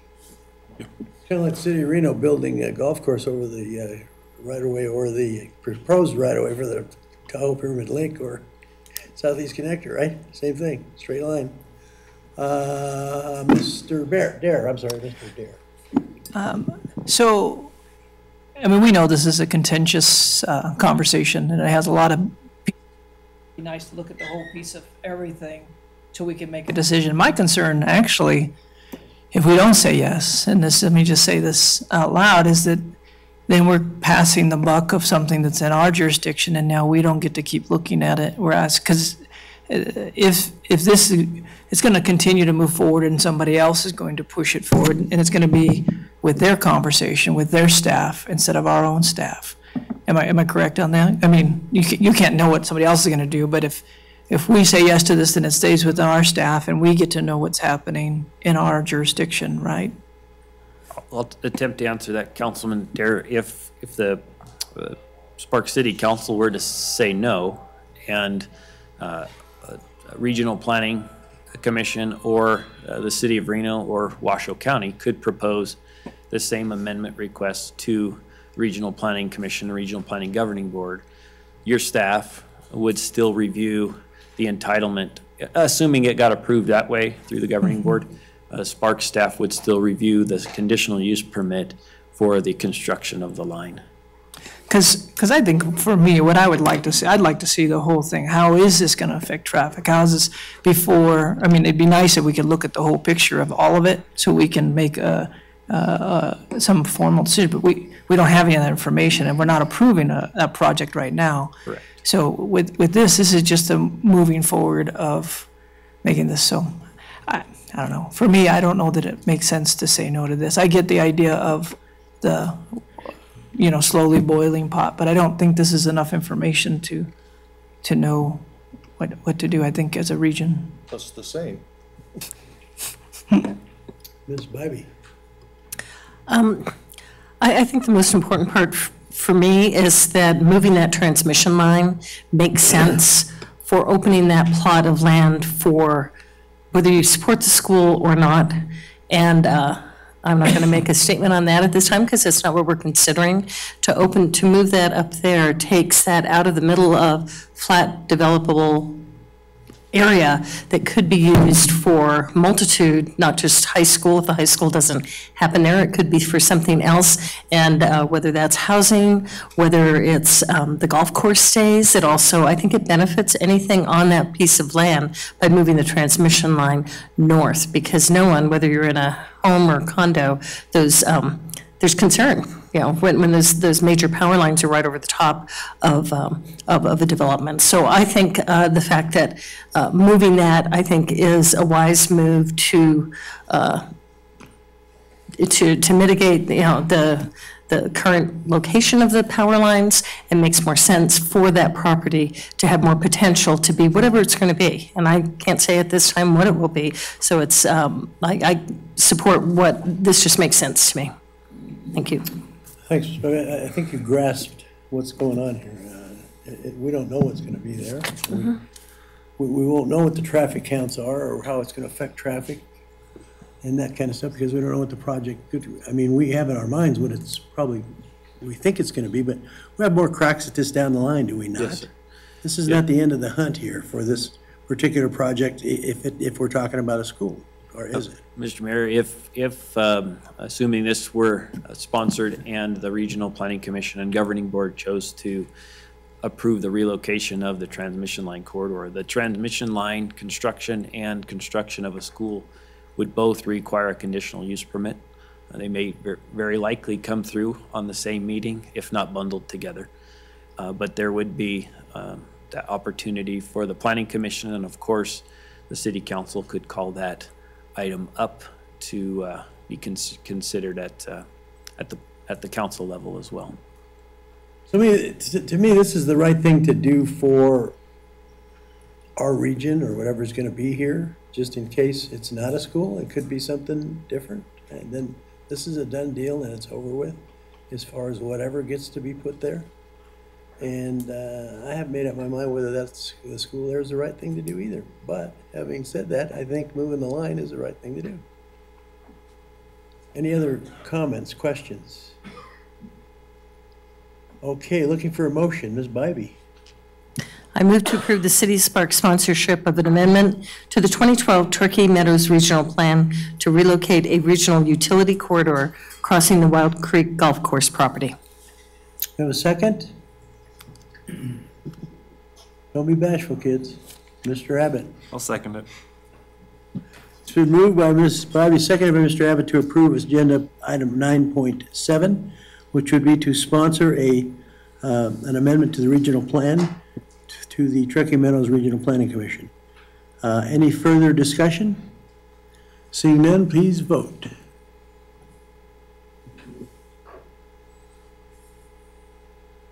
It passes 5-4 to 1. Mr. Lawson is a no. Thank you. Mr. Rundle, thanks very much. Good job. Thanks, Pete. Consideration number 9.86, consideration, discussion, and possible adoption of resolution number 3338 to amend the process for appointing members to the Sparks Arts and Culture Advisory Committee. Hey, Miss Burge, what happened Saturday night there with you? There was a little bit of rain. Gosh darn it, we didn't plan that. I think Okay, I'm finally dried out. Go ahead, Francine. Yeah, you look dry. Thank You you. look drier than you did in your text. Thank you, Mr. Mayor, City Council. I'm here with a resolution to make an adjustment to the Arts and Culture Advisory Committee bylaws. When we created this committee 2 years ago, we did it incorrectly where we didn't allow the members to have a staggered expiration date. So as it stands now, everyone expires at the same time. So this resolution is to change that so that we have more continuity, and it changes that, that bit. Do you have any Questions questions? for Ms. Burge? Okay, Mr. Smith, motion? Thank you, Mr. Barrett. No, I'm going to Go add ahead, a few go ahead. questions. Francine, I have a few problems with this. We have 5 members now, we're going to 6.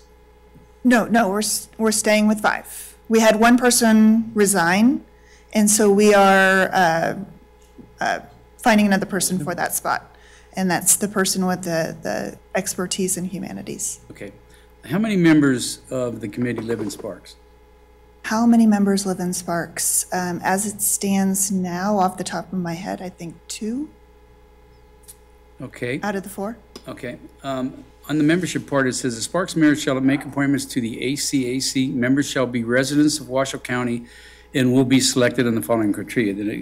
Then it gives the criteria. I really would rather see the members from Sparks, all of them from Sparks.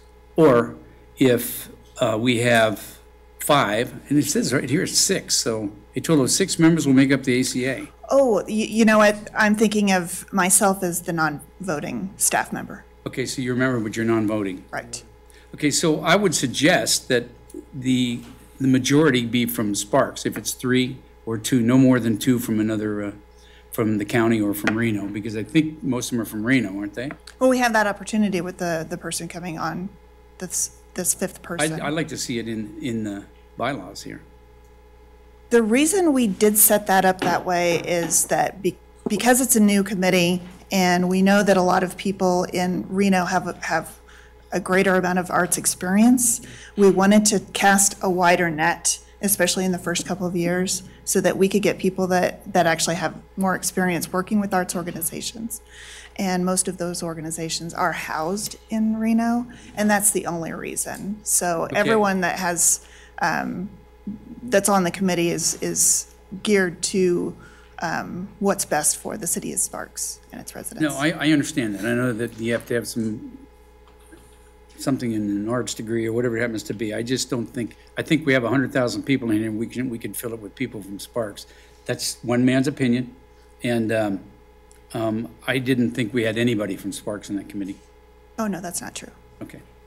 So that's the only problem is meeting the criteria you've set up for some of the membership is pretty difficult to have that kind of experience, whether you're in Sparks or Reno or Washoe County or the Moon or whatever. It's just hard to find people that want, first of all, want to volunteer to do that. Correct. Second of all, that have those kind of criteria or so I can understand it for maybe the first 3 years of the committee or something, and then maybe going back and changing some of the criteria that there, so you can make it Sparks centric or whatever you want to call it. But I know where you're coming from. I'm with him. I'd rather see the whole group from Sparks would be my preference, but starting out that could be very difficult with getting enough people on.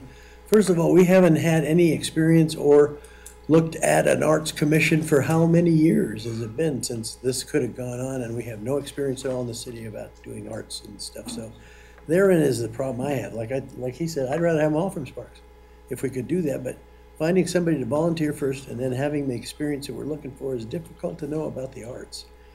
So I just hate to see us get off on the wrong foot with people that maybe are from Sparks that maybe don't understand enough about art. So, Mr. Dare. I'd like to, a couple things. One is, I agree actually with Ron that I'd like to see eventually that we get to where it's all Sparks. But I don't know that there's any reason we couldn't make sure there's still a majority at this point and open it up to a couple that could be out, because I do think getting people in. But I serve on a lot of boards, and we have a lot of ex officio members, they're called. They don't get to vote, but they get to come and give us guidance. And those are people who don't necessarily fit the criteria, but they have something great to offer. So there's a way to take our people, train them up with people around. I mean, maybe people wouldn't be interested if they weren't voting, I guess, someone might say. But I don't know that's true. A lot of these people love art, and it's just not a regional board, and I think it's strange that we're treating it such. So that's, from the time that I've kind of watched it, I've been just kind of watching quiet. But I do think it's interesting that we're treating it in that manner, in my opinion. No, I think that's a good long-term plan. We do have opportunities coming up with the master plan to have more opportunities for people to sit on committees and give input. So that's an excellent time for us to bring more residents and Sparks into those ad hoc and committees. Mr. Lawson.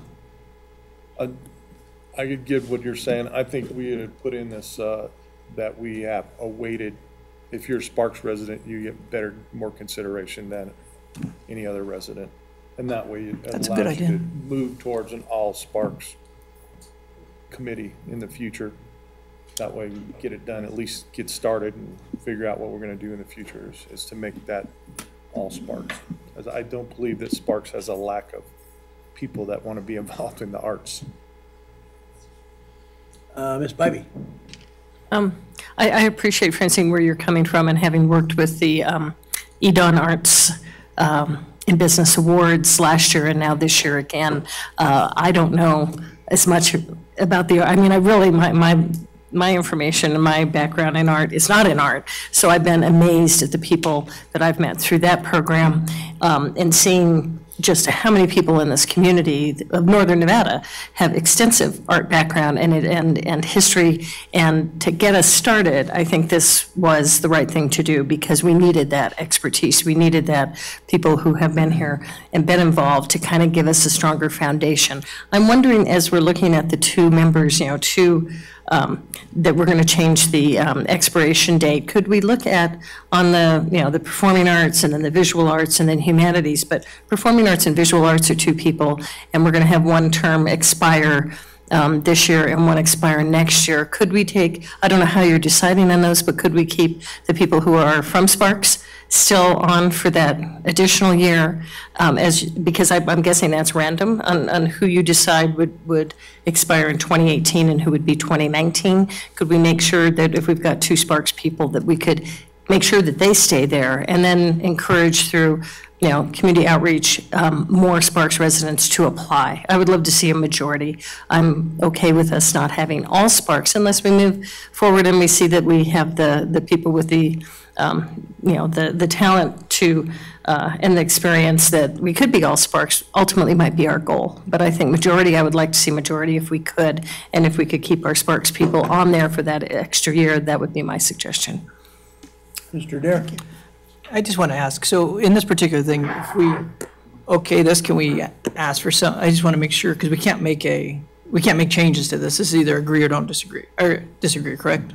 Correct. You're here just to decide whether or not to approve the amendment staggering the terms, and if council's direction to Mr. Driscoll is to ask that the rules or the bylaws for the committee be changed, then that would come back at a different day when we have a chance to actually look at the language. But it's difficult for Ms. Burge and for our office to change language on the fly like this. So it needs to, if that's your direction, I'm sure Mr. Driscoll will make a motion, pass that on. Let me try to make a motion here. Go ahead. So, I'll get my glasses, I'm sorry.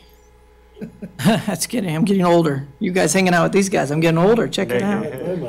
I move to adopt the resolution number 338 to amend the process for appointing members to the Sparks Arts and Culture Advisory Committee as proposed by staff, but I would like to add a direction that what we spoke about in. Mr. Dare, if I might, could we just get the amendment done, and then after the amendment's done and with the vote, you can provide direction. But at this point, let's finish up with the amendment and the motion. Okay. So you're finished with the motion? I'm finished with the motion. Just want the motion first, right? Then we'll do Motion the- first, vote, and then if there's direction, to come back later with amendments. Let's handle it that way, please. So we have a motion, right? We have a second, Ms. Bybee. Second. Okay, we have a motion by Ms. Bybee, second, or by Mr. Dare, seconded by Ms. Bybee. Any discussion? Okay, seeing none, please vote. Passes 4-1. Okay, now, so that portion is passed. Now, do you want to ask for, do we need to ask for it now or during comments, or what? Can we ask for? During comments, and Okay. I'm sure the city manager at this point has clear direction as to what people are looking for. I'm sure he does too. I see him writing feverishly, so he must have. So you bring it up again, though, in comments, Mr. Yes. Dare, that to direct for Mr. Driscoll to bring this back to the council would be good. Okay, you're done, I guess. Thanks, Francine, I appreciate it. Okay, let's move on to public hearings and action items. 10.1, public hearing, consideration, discussion, and possible approval of an amendment of the portion of L Street public right-of-way adjacent to 1408 Pyramid Way, abandonment, of the portion of L Street public right-of-way adjacent to 1408 Pyramid Way.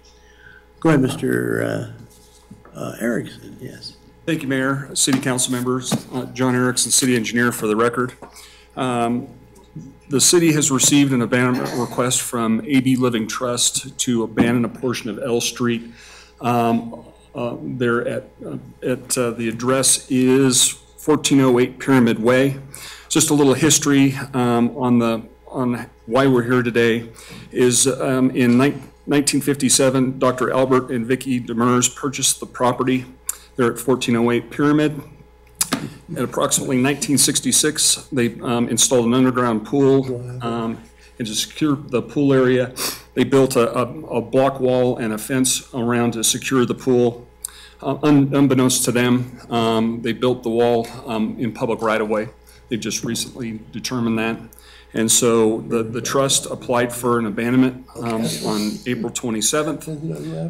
All the owners abutting the property were notified via certified mail, and that's per NRS 278.480. The extent of the abandonment, as well as this public hearing, was published in the Reno Gazette-Journal on July 9th.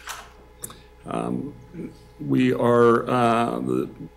staff finds that the public will not be materially injured by the proposed abandonment, and we are recommending approval of the abandonment. I just want to note that Karen Bear is here in the audience. She's the daughter of the doctor, and that if you have any questions for her, she'd be more than happy to answer any questions. That concludes my presentation. Questions for staff or direction? Okay, this is a public hearing, so I'll open the public hearing. I do have one card from Karen Bear that she is in favor of this to be done, and she does not wish to speak. Is that correct? Not unless you had a question. Is there anything you want to say, Ms. Bear? Exactly, forever. Okay. So you're in favor of this being done? Okay, that's all we need to know. Anyone else want to speak on the public comment?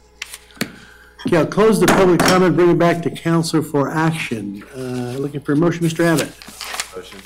I move to approve the abandonment of a portion of L Street public right-of-way adjacent. I'm gonna start over. I move to approve the abandonment of a portion of L Street public right-of-way adjacent to 1408 Pyramid Way, APN 033-011-24, per request from AB Living Trust to the City of Sparks. You have a second? Ms. Bybee. Second. Motion by Mr. Abbott, seconded by Ms. Bybee to approve 10.1 as outlined by staff. Any further discussion? Seeing none, please vote. Please display. Passes 4-0 with those present. Mr. Smith is somewhere else. Okay, thanks, John. And I want to note we did exactly what the public wanted us to do. We had one public comment, so it was in favor, and now we did this. 100% of everybody that wanted to do this is here, so we took care of it. It's good. We did what the people wanted finally. Okay, planning and zoning, 11.1, second reading, public hearing, discussion and possible adoption of bill number 2744, an ordinance to annex real property approximately 1.9 acres in size and located at 2101 Sullivan Lane, Sparks, Nevada. Go ahead, Karen. Good afternoon, Mayor and Council. I'm Karen Melby, Development Service Manager. Before you today is a request for a voluntary annexation into the City of Sparks for a property that's 1.9 acres in size. It's located on 2101 Sullivan. The property here is outlined in cyan. It's at the corner of Sullivan and Kelly Ranch Drive. Say that again. It's outlined what? In cyan. Oh, it's a That's color. the name of a color. It's kind of a turquoise kind of color. Can't we get back to using red, white, and blue and that kind of stuff? Whose idea was this? John Martini's or something? Cyan. What is cyan similar to? Teal or Okay, good. All right. Thank you. I'm sorry. No problem. That's just I'm just using what the computer calls it, cyan. You know, I was talking to the mayor-elect, and he said, you know, he'd like to see things in red, white, and blue in use. I remember that. Okay, we'll note that in our vicinity maps in the future. Please, no cyan, please. Yeah. The site is located within Washoe County, It's an island, but it is under the City of Sparks planning jurisdiction. The owner would like to redevelop their property, and in order to redevelop this property, it requires that they be annexed into the city. This annexation petition includes annexing the western portion of Sullivan Lane, which is shown here on the annexation map. This portion of Sullivan Lanes is actually not within the city limits right now, so we are including with this annexation, that annexation of the Sullivan Lane, though the city does maintain all of Sullivan Lane. According to the Washoe County Assessor's records, there are 3 residential units on this property and 2 detached garages. They were constructed in 1955. These 3 existing houses are currently served by municipal water and sewer. If annexed, the Washoe County zoning designation of E1, or estates residential, would convert to the city's SF 15, which is single family 15,000 square foot lots. There are annexation findings that I need to review. The first one is A1, which is conformance with NRS 268 requirements. The city's annexation program has expired. NRS 268.670 allows the city to consider annexations without an annexation program if the property is contiguous to city limits and requested by all the property owners in the petition. The subject property is contiguous to the city limits and is being requested by the one single property owner. Therefore, the city council can consider the annexation. A2, so the second finding, is conformance with the Sparks Municipal Code 20.0505, which consists of 10 sub-findings. The first finding is the location of the property. The subject property is contiguous to the city limits and is within our sphere of influence. Second, or B, is a logical extension of city limits. The property is contiguous to the city limits on 3 sides. And it is already being served by city utilities and services, along with access by 2 city streets. Therefore, annexation is a logical extension of the city limits. C is the need to expansion for growth. The property is a portion of a Washoe County island which is already being served by the city services and utilities. Annexing this property will allow for redevelopment within the city limits. D is the location of the existing planned water or sewer services. The subject property is currently served by Sparks Sanitary Sewer, and Truckee Meadows Water Authority provides the water service. E is community goals. The comp plan goals and policies met by this proposed annexation are goal MG6, policy MG7, policy CF1. Because it is adjacent to an older part of Sparks, is within this McCarran Loop, is currently served by city services, contiguous to city limits on 3 sides, and is a logical extension of the city limits as discussed previously. F is the efficient and cost-effective provision of capital and service facilities. The subject property is currently served by the city's sanitary sewer, police, fire, and is requiring no additional city services to be provided. Fiscal impact analysis, which is G. Fiscal impact analysis that was submitted with the application was based on a redevelopment of the property into an RV storage facility.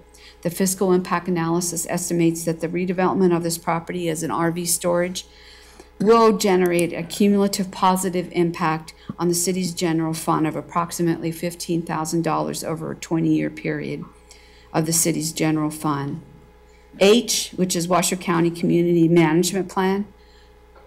The staff did solicit Washoe County, and Washoe County submitted a letter saying that they had no comment on this annexation request.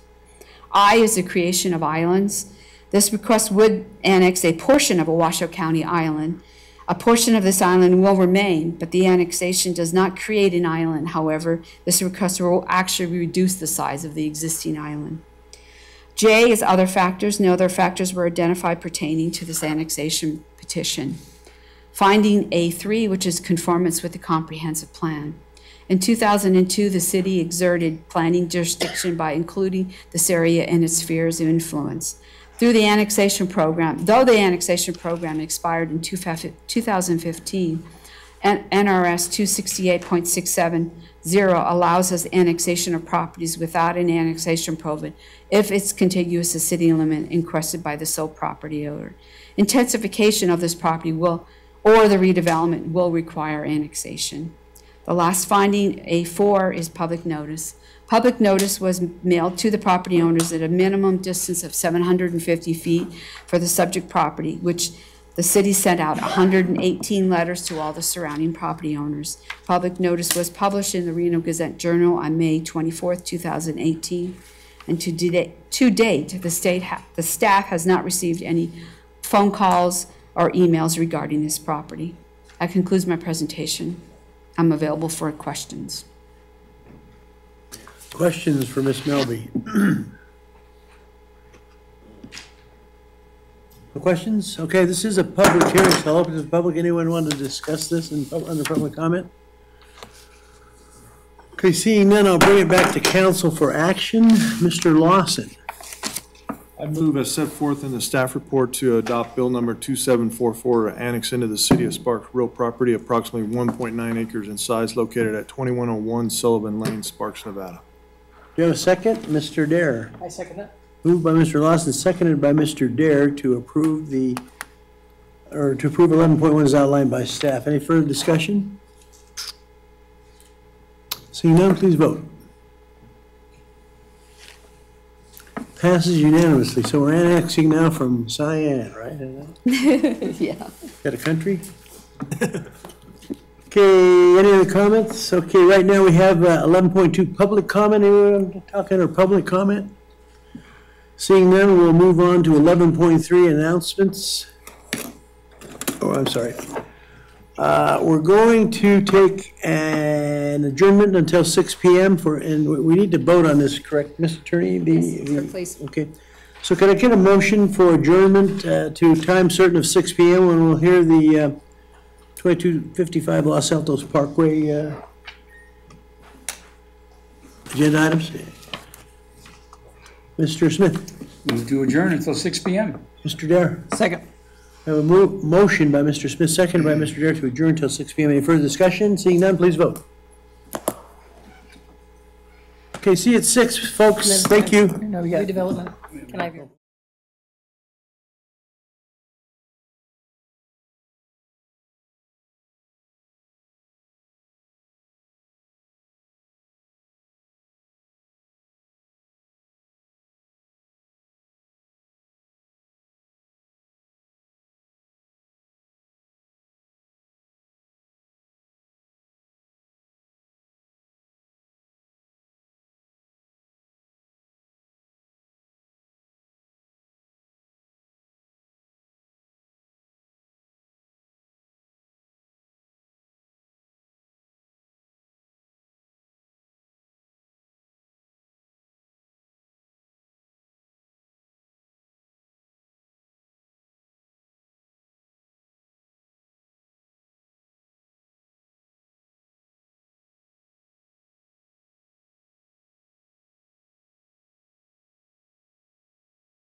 I have a motion from agency member Martini, second from member Abbott.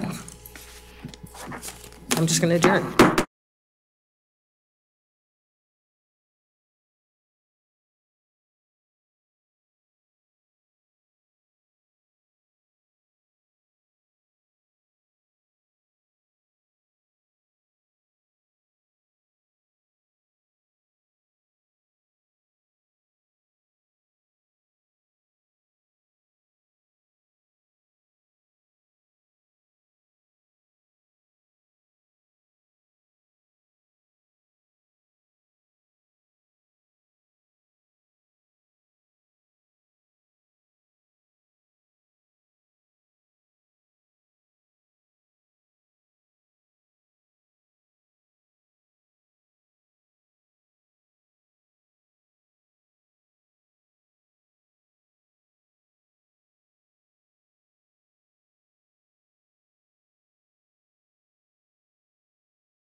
Okay, let's call back to the order of the regular city council meeting of July 23rd with a roll call, please. Mayor Martini? Here. Council members Abbott? Here. Lawson? Here. Smith? Here. Bybee? Here. Deere? Here. City Manager Driscoll? Here. Assistant City Attorney Eiding? Here. We have a quorum, thank you. Okay, so we'll start by going over, Armando, are you doing this? 11-6, you're gonna do 11-6 and 11-7 together, is that correct, Armando? Mayor Martini, Armando Ornelas, Assistant Community Services Director. If it pleases the mayor and the city council, what we'd like to do is one presentation. Okay. I will do it in conjunction with Karen Melby and Amber Sosa. And then I think then you would go to public hearing and then to possible. Public hearing after those, okay. Take it away there, Mr. Ornelas. Okay, as I said, Armando Ornelas, Assistant Community Services Director. This agenda item is a development agreement for a 7.72 acre parcel located on Los Altos Parkway, and it is being brought forward for city council action in conjunction with the next item on the agenda, which is a request to rezone the property from planned development, the Vistas, to MF2/PUD, which stands for residential multifamily, 12 to 14 units per acre. I will provide you an overview of these requests and present the development agreement, and then Development Services Manager Karen Melby, with support from Transportation Manager Amber Sosa, will present the rezoning request. And then, of course, all of us are available for any questions the council may have, and also in attendance are the applicant and his representatives. In terms of background for these requests, this site is located at 2255 Los Altos Parkway. If I could have the exhibit, please.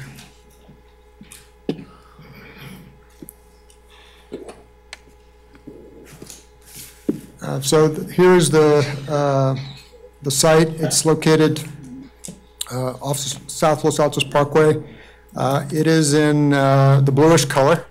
What color is it? not is it cyan, not cyan? Cyan. Alrighty then. Everybody know what cyan looks like? It's in the blue spectrum. Okay, good. Okay. And so it does have some topography, and it is here at this traffic circle. So as I noted, it is part of the Vistas plan development, and the Vistas master plan and community design standards were approved in 1988 by special use permit, which is how plan developments were initially approved by the city of Sparks. And that's the case in this instance because the Vistas handbook is the oldest plan development in Sparks.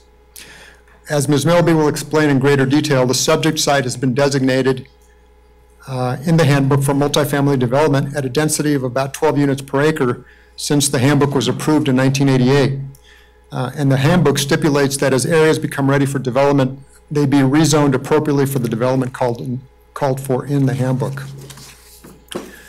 While townhomes are often considered a type of single-family housing product, the attached townhomes that are clustered in groups of 3 or more proposed for this site are only permitted in the city's multifamily zoning districts. So hence the request for the MF2 multifamily zoning district. The site has a comprehensive plan land use designation of MF14, which stands for multifamily residential, and that permits a density of between 10 and 14 units per acre.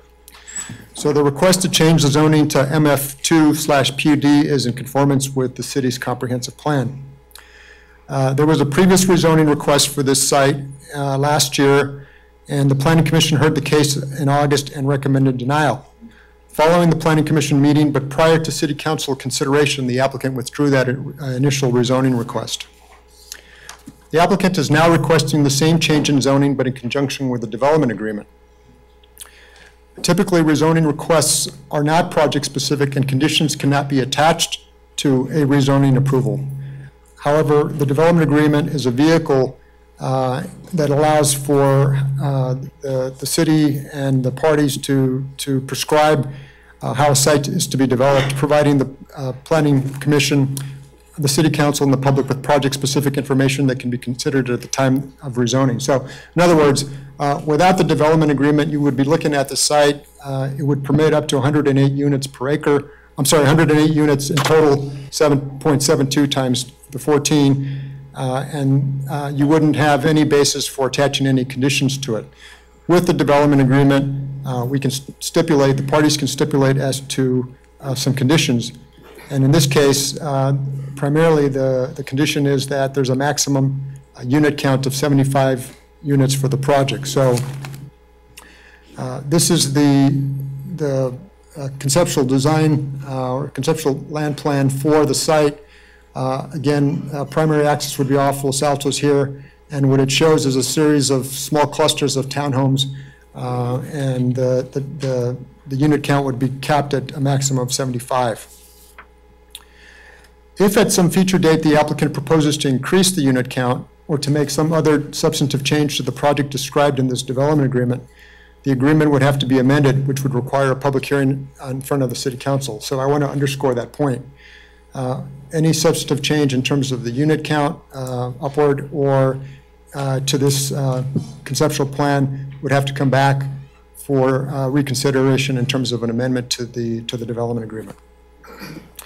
Other notable provisions of the development agreement are in Section 2, which provides the developer a degree of regulatory predictability for the duration of the build-out of the project by defining the rules and fees that apply to development of the project. Section 3.1, which is where the project description is, also includes a requirement that at least 1.54 acres of the site be reserved as open space. So that's the 20% requirement that we have for planned developments in terms of open space. And then Section 6.1 specifies the duration of the agreement, which is 15 years. The agreement grants the developer the right to request one 5-year extension subject to certain conditions and approval by the City Council. So this went to the Planning Commission for consideration on June 7th, and they conducted a public hearing on both the development agreement and the rezoning request. The Planning Commission received extensive public comment opposing these requests at the public hearing.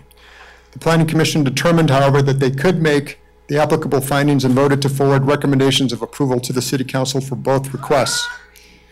Regarding the development agreement, which the Planning Commission reviewed for consistency with the comprehensive plan, they concluded first that the proposed use and zoning designation of MF2/PUD would be in conformance with the existing comprehensive plan land use designation of MF14. And they viewed the development agreement as consistent with the comprehensive plan. As Ms. Melby and Ms. Sosa will elaborate, the infrastructure serving the site, including roads, water, and sanitary sewer facilities, was designed to support this type of development, complying with policy CF1 of the comprehensive plan. Rezoning of the site to permit additional housing units would support policy H1, which calls for ensuring that there are sufficient appropriately zoned areas with the infrastructure, public facilities, and services for the production of new housing.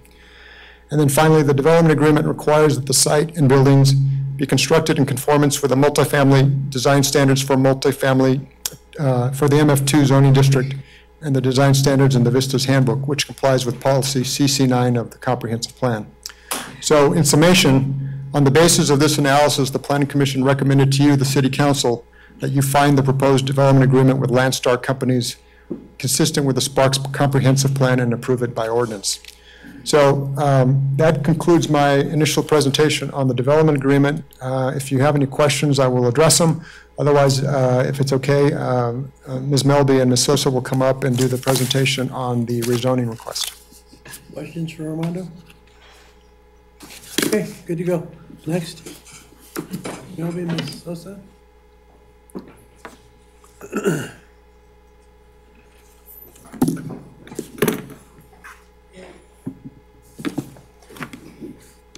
Good evening, Mayor, City Council. I'm Karen Melby, Development Service Manager.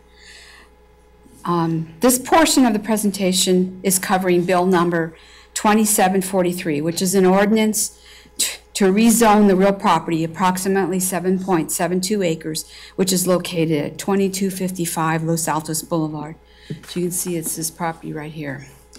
The applicant is requesting to rezone this site from planned development, or PD, to multifamily 2, MF2/PUD, which is planned unit development, in accordance with the requirements of the Vista Handbook. The multifamily 2 zoning district allows for up to 14 dwelling units per acre. As the site is 7.72 acres in size, the multifamily 2 PUD zoning would permit up to 108. However, the applicant has requested to enter into a proposed development agreement restricting the density and characteristics of the project as discussed by Mr. Arnellis. The subject site has been designated multifamily development since the year 1988, when the Vista Handbook was approved. The Vista Handbook requires that areas to become ready for development must be rezoned appropriately for the proposed development. The handbook indicates that initially all of the Vista's planned development was zoned R115, which is single-family residential 15,000 square foot lots, which allowed a maximum density of 2.9 units per acre. As the areas were brought forward for entitlement and development at a variety of densities, the Vista Handbook required that they be rezoned to the R115 PUD to become developable regardless of the density implied by that designation.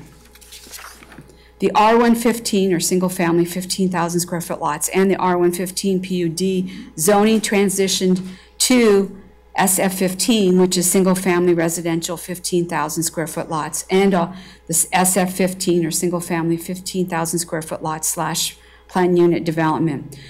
When we updated our zoning code in 2015, the SF15 zoning district only allows 3 dwelling units per acre, but the planned unit development suffix means that the standards from the Vista Handbook apply and allow for the higher densities. This area was designated multifamily development in the Vista's Handbook at a density of 12 units per acre. The multifamily zoning district in the Sparks zoning code that will accommodate that density, it would be multifamily 2, or MF2. The request to change the zoning to the MF2/PUD would be consistent with our past practices for the Vistas. The site has a comprehensive plan land use designation of multifamily. You can see the MF14 for the parcel, which allows densities between 10 and 14 dwelling units per acre. The request to change the zoning to MF2 PUD is thus conformance. So the existing is the PUD, and what they're proposing is changing it to the MF2 PUD. The development plan in the Vistas Handbook designates more multifamily development near or adjacent to the site. Contrary to this designation, those other multifamily sites were developed as single-family homes. Staff was unable to find any language in the Vistas Handbook that allows for the reduction in the density. Research into case history for the other sites that would do a designated multifamily in the original Vista Handbook, but developed as single-family, has provided no rationale to explain why the multifamily designation was not followed.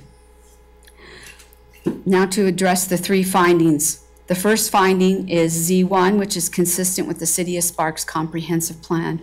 As Armando stated, the requested zoning for MF2 is a permitted zoning in our land use designation of multifamily 14. The zone change request fulfills goals H1, policy H1, and policy H2, which all relate to the availability of land for a variety of housing options in the areas that can provide the necessary services. The rezoning will allow the site to provide the housing, which is a regional need. Policy CF1 requires that the city services will be able to be provided at an adequate level in order to approve the zone request. Attached to the staff report is a memo from the city engineer, along with supporting documentations that states that the city services, which includes sewer, water, and transportation, can be provided at sufficient levels. The transportation will be addressed in more detail by Ms. Amber Sosa following my presentation. Finding Z2 requires that the project be consistent with the surrounding land uses. The subject site is located in a mature planned development, which is zoned planned development for both the Vistas and the Desert Highlands planned developments. The site is bordered by, let me go back to the vicinity map. The site is bordered by the Los Altos to the east, open space to the north and south, and single family to the west. The neighbors have expressed concerns that multifamily is not appropriate next to single family. And this would be our only situation where you have multifamily next to single family in the city. All over the city, there are places where single family and multifamily residential are adjacent to each other. Staff has evaluated our land use map and identified numerous cases. And just to list a few examples, in the existing developed housing areas, the first one is in the neighborhood of the Vista Boulevard and Bering Boulevard area. Another example is in the south of North McCarran and the Rock Boulevard area. In looking at our existing planned developments, an example is in the foothills at Wingfield, and another example is also in our Pioneer Meadows planned development. There are existing situations throughout the city where single family and multifamily are adjacent land uses. The development map for the Vistas approval shows that this adjacency was anticipated since the year 1988. Through the tentative map process and the potential impacts that would be addressed through that process, the issues would be addressed. The adjacent open space will provide a buffer between land uses. Addressing the last finding, which is Z3, requires public notice. This was noticed in the Reno Gazette-Journal on May 24, 2018, and notices were mailed to property owners within 750 feet of the subject property, which was a total of 269 letters or notices.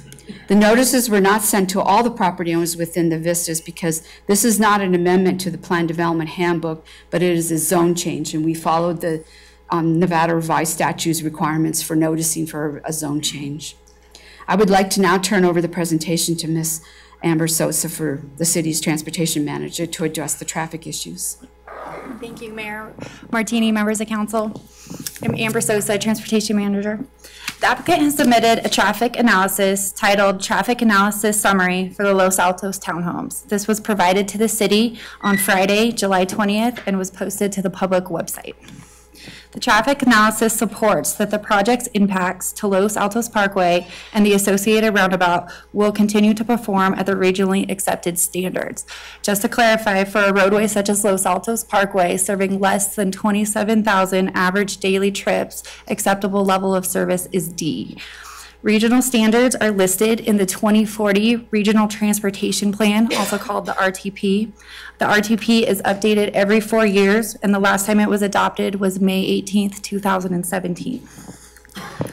The analysis used the count of 108 units to develop the number of daily vehicle trips. The 108 is the highest density and the most units possible per the requested zoning.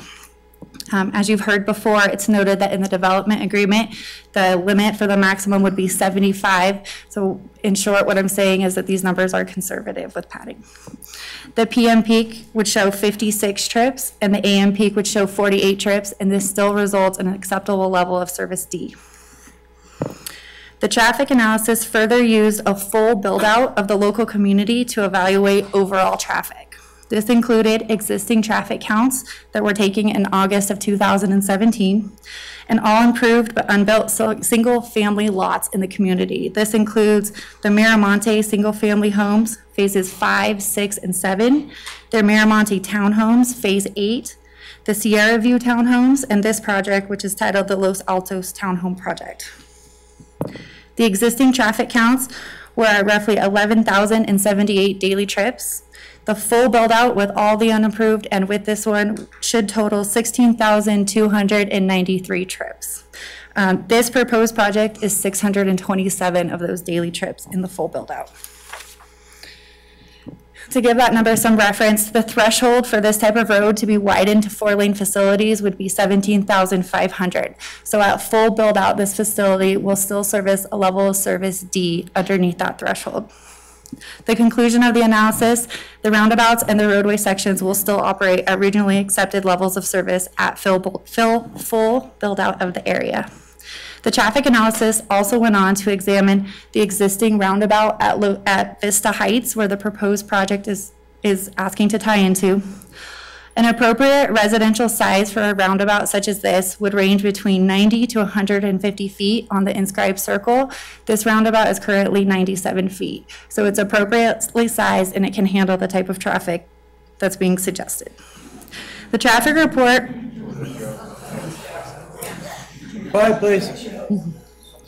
It was noted in the report through automatic simulations as well as observed larger vehicles going through it that they can make it through. They do use the apron, and these are based on national standards. The traffic report recommends, in summary, that the project construct the fourth leg of the roundabout with proper intersection sightlines for both pedestrian and vehicles, and also that the applicant improves the sightline to the crosswalk across Vista Heights to a reasonable extent. Happy to answer any questions. Okay, questions of staff, either Armando, Ms. Melby, or Ms. Sosa from us? Ms. Bybee, go ahead. So Amber, on talking about the roundabout right now, did you look at safety analysis of that leg as it comes, the new leg from this property, so to be the fourth leg that comes in? Did you look at the impact on the crosswalk, not the crosswalk, but on pedestrian traffic specifically? We have a lot of people that walk up and down the Greenbelt, throughout the day, but especially for school children, because when I just drove up and down today in and out of my neighborhood, I noticed on the Vista Heights side, it's all a yield. There's not a stop sign there. So if they're coming, people are exiting this property. Did you look at safety concerns and mitigation for how we protect pedestrians and school kids in particular if people are coming right out of that development directly into the roundabout? How do we protect pedestrians, and is it something that your traffic study looked at? Councilwoman Bybee, I analyzed the traffic analysis that was provided by the applicant, and what they noticed is that they would design that leg with sight lines for both pedestrians and vehicles, and then they would take a look at the other one as far as to what extent. That would not come in yet. I would expect that to come in with the site improvements. So I don't have a specific for you, but it is noted that they would need to be assessed. So would there be a stop sign at the exit of that development coming into the roundabout, or simply a yield? I'm just real concerned, especially with kids crossing. I mean, it's going to be a kind of a battle of people needing to get out and then kids trying to get across. Would there be a stop sign there? Or is there not a requirement inside their driveway as they exit, or do they just have a yield? I don't have that information yet. I don't have the site design. I would not anticipate a stop sign, as that's not typically how roundabouts work. The applicant does have their traffic consultant who actually wrote this here. So if you'd like to develop that with him, to my knowledge, I do not have that information right now. Yeah, it's just kind of a different, it's not like the other legs that are in the middle of a road. So Vista Heights is a street with the crosswalk that's coming into it, and then Los Altos, north and south, they're coming in from a road. This is coming out of a development, so literally out of a driveway where people are exiting. It's kind of a unique, where I'm not seeing that in any other roundabouts or anywhere else that I can think of. So, I mean, it's a little unique compared to the other legs as far as safety was my concern. My opinion would be that's why they addressed it the way we did. As the site comes in, as they further develop the number of units, that would be something that would come in and we would consider and give feedback and comments on. I just don't believe we're quite to that point yet. Okay. And I'm happy to turn it over if you'd like somebody else's opinion. Okay. No, I just want to address that is a concern, and it's a concern I have from residents, but personally, I have that concern too. Mr. Garrett, did you? Yeah, I'd like to ask this gentleman a few questions.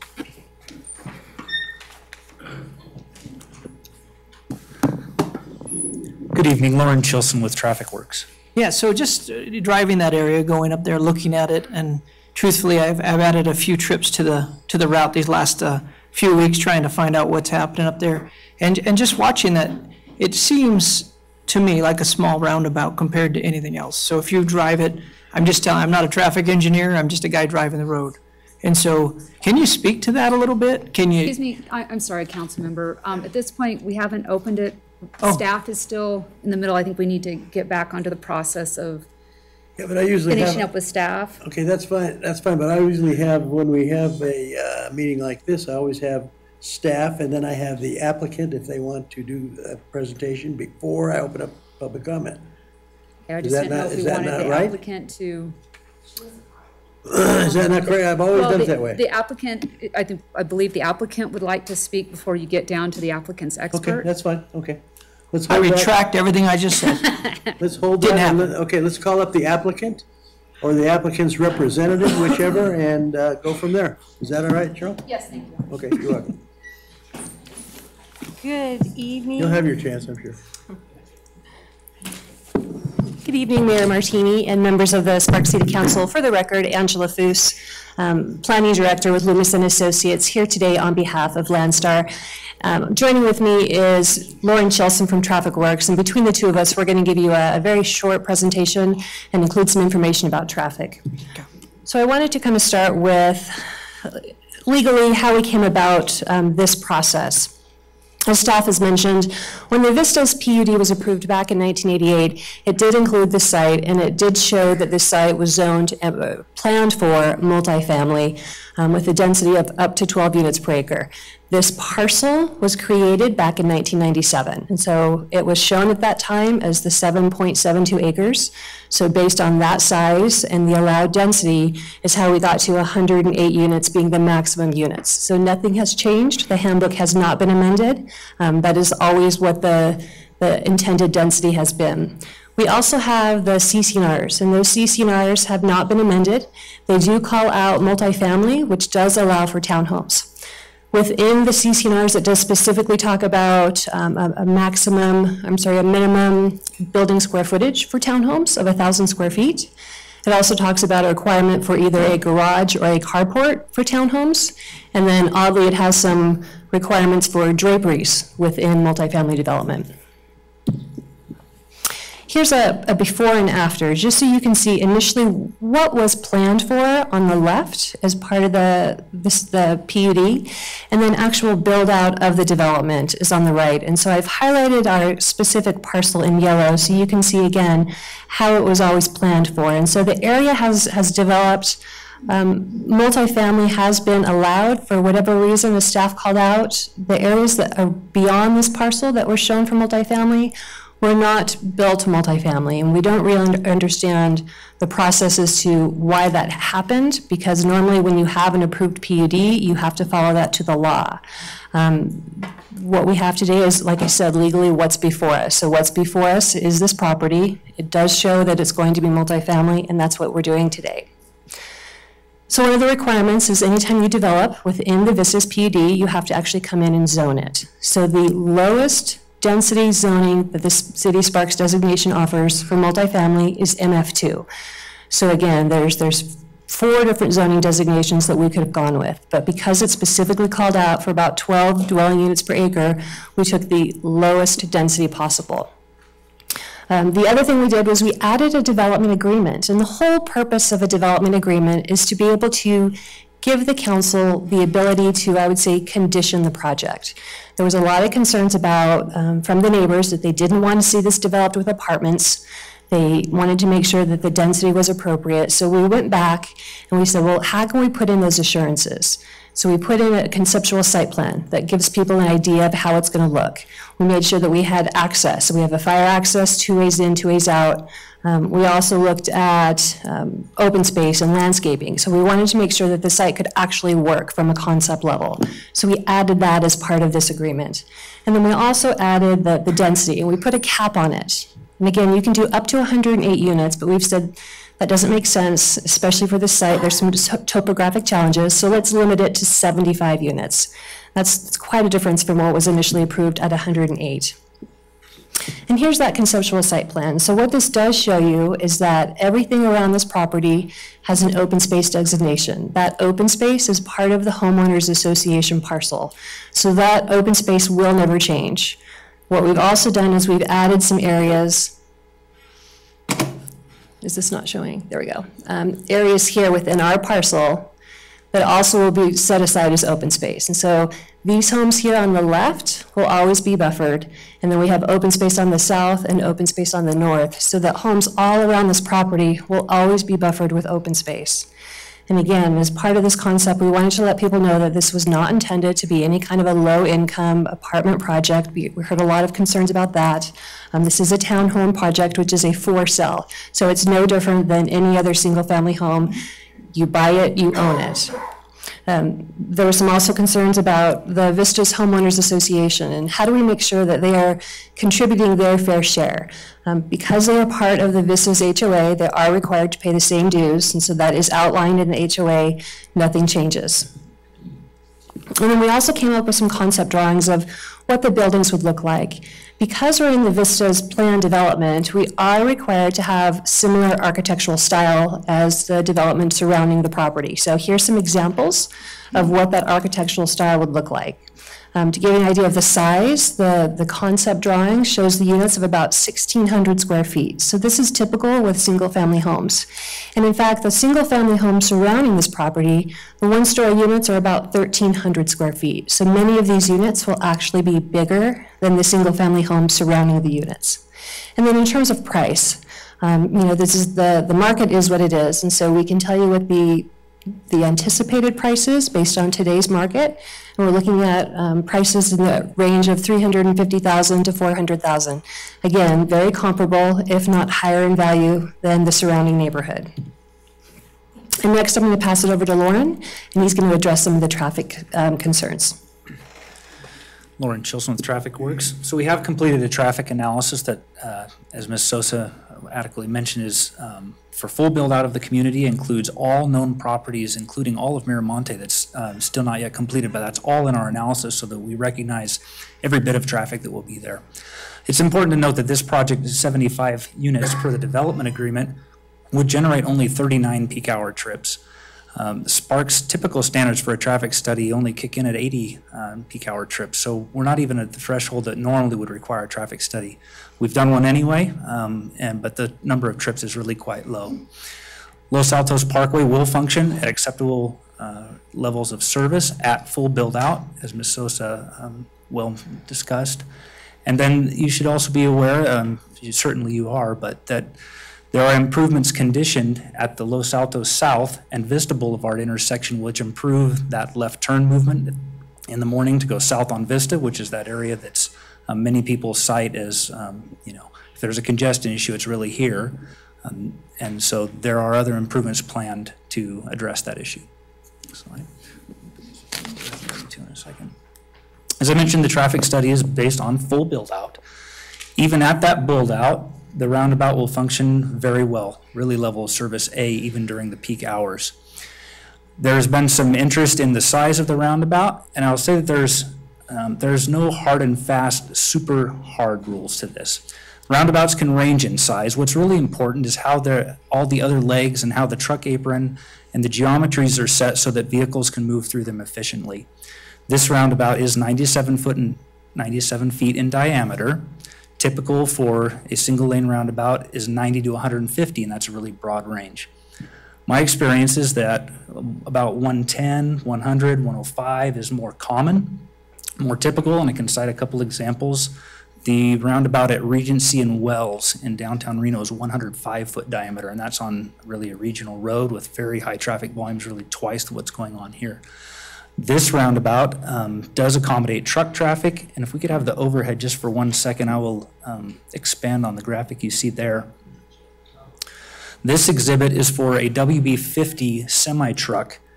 That's the next largest from an interstate style truck. So it's a large truck, and it's shown through a auto turn, an analysis program we use that tracks vehicles through intersections. It's shown making those movements. Now that truck would be there very, very rarely. I personally observed the next size truck down at WB40, which has a 40-foot wheelbase, move through that roundabout without using the truck apron. I also observed some full-size pickup trucks towing RV trailers, long ones. Those trailers barely used the truck apron. They did go up on it a couple feet, but it was just a minor amount. So all in summary, the roundabout is appropriately sized for national standards, and design vehicles move through it efficiently. The 90-degree geometry, each leg coming in at 90 degrees, easily enables the fourth leg. That's what we'd be looking for to add a fourth leg to a roundabout. Can it fit without having a skewed or kind of a strange angle in the roundabout? Since everything is 90 degree, we put the fourth leg in on a 90 degree. That works well with the site plan, and it's functional.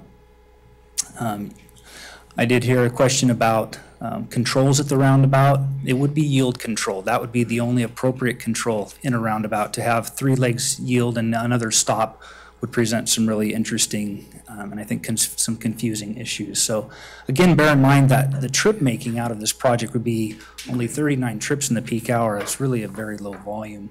And that would be during the PM peak hour. During school hours, there would be fewer than that. So the conflicts would be even less. And as we've noted before, the sight lines must be appropriate. We'll make sure they're appropriate. We have to for everyone's safety. So that design will be proactive in addressing sight lines. Okay, and I have one more slide if we could bring it back to the PowerPoint. Okay, so there have been some, again, concerns brought up by the neighborhood, and we wanted to, again, let you know that we have that development agreement in place. If there are additional conditions that you wanted to add, these are some of the things that were brought up during a community meeting that had not been added, but we wanted to bring it to your attention if you so choose to do so. Now keep in mind, when you do townhomes, the next step in the process is a tentative map. So that does require a planning commission public hearing. So this isn't the first time that the neighbors will have a chance to comment. And at a zone change, we don't get into a lot of specifics on the project, but at a tentative map project, we actually look at how many parking spaces we have, specific setbacks, where the trees and the shrubs going to be located. So it's the very specific design. So that's when you can condition a project, and that's when you'd be looking at specific things. But we've outlined here a few items so that if you choose to, you can add that in as part of the development agreement, or again, these are things that will show up at the tentative map if you choose to move forward with this zone change approval. So one of the things was concerns over parking. And the applicant has agreed to put in 2-car garages within each of the units. There's also concerns about safety around that roundabout related to pedestrian crossing. There's crosswalks all around the roundabout. There's also a significantly, I would say it's a pretty actively used crosswalk closer to Goodwin. So while that's not necessarily connected to this project, there's a lot of pedestrian activity on that crosswalk. So if you choose to, we would be definitely willing to put in a pedestrian activated flasher at that crosswalk, or really any of the crosswalks that you feel is appropriate. And again, that would be based on city engineering approval, based on that design. As Lauren mentioned, a traffic analysis is not required, but if you choose to require it, we can definitely do that again as part of the tentative map that looks specifically at the design of the roundabout at that time.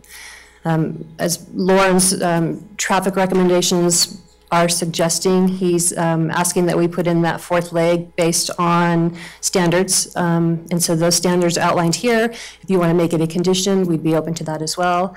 And then looking at the sight line on the crosswalk where we're adding that fourth leg, if you wanted to put in a requirement that they add some of the existing vegetation, there's some of the landscaping there that's mature, that's been there a while, that could possibly get in the way of that sight line when cars are coming out. So we would look at that as part of the analysis again, and that's more at the time of tentative map. But if you wanted to add that in as a condition, that would be something you could do as part of the development agreement.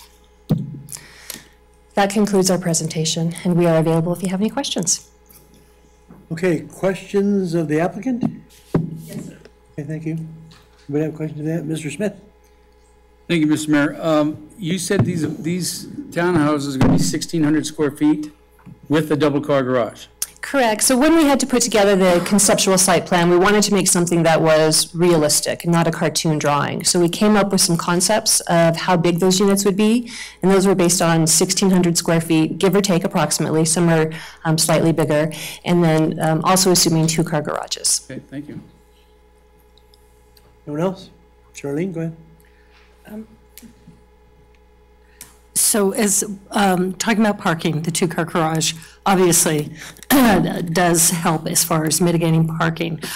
Question on how many overflow or guest parking will there be? Because you are unlike in the rest of our neighborhoods in the Vistas, you're not on a public street where you can park publicly. The whole Vista or Los Altos Parkway is no parking all along Los Altos because it is a bike lane on both sides. So how many people can you handle? I have a lot of concerns regarding where will people park, the 2-car garage, but other parking, and where would people go to park? Because there really is none surrounding the property. Exactly, and so we have provided, I would call it more pocket parking places around the site plan. The concept site plan here has about 20 parking spaces, but we made sure that we had extra room within that open space area where we could add additional parking. The city zoning code has minimum parking requirements, so that's the minimum that we have to meet. Again, requiring the 2-car garage definitely exceeds that, and then adding the additional guest parking outside of that garage will also exceed that requirement. And all of that will be shown as part of the tentative map. So that gives you, again, kind of that second step in the process to see specifically how many parking spaces and where they'd be located. Okay. So are there driveways, or do you drive right into the garage as a lot of condos and townhouses have? Is there parking only in the garage or in a driveway? Yeah, based on this concept drawing, there's not specific driveways. There's garages fronting the front setback. Okay, thank you. Anyone else, questions for the applicant? Okay, questions for staff, anybody? Any questions?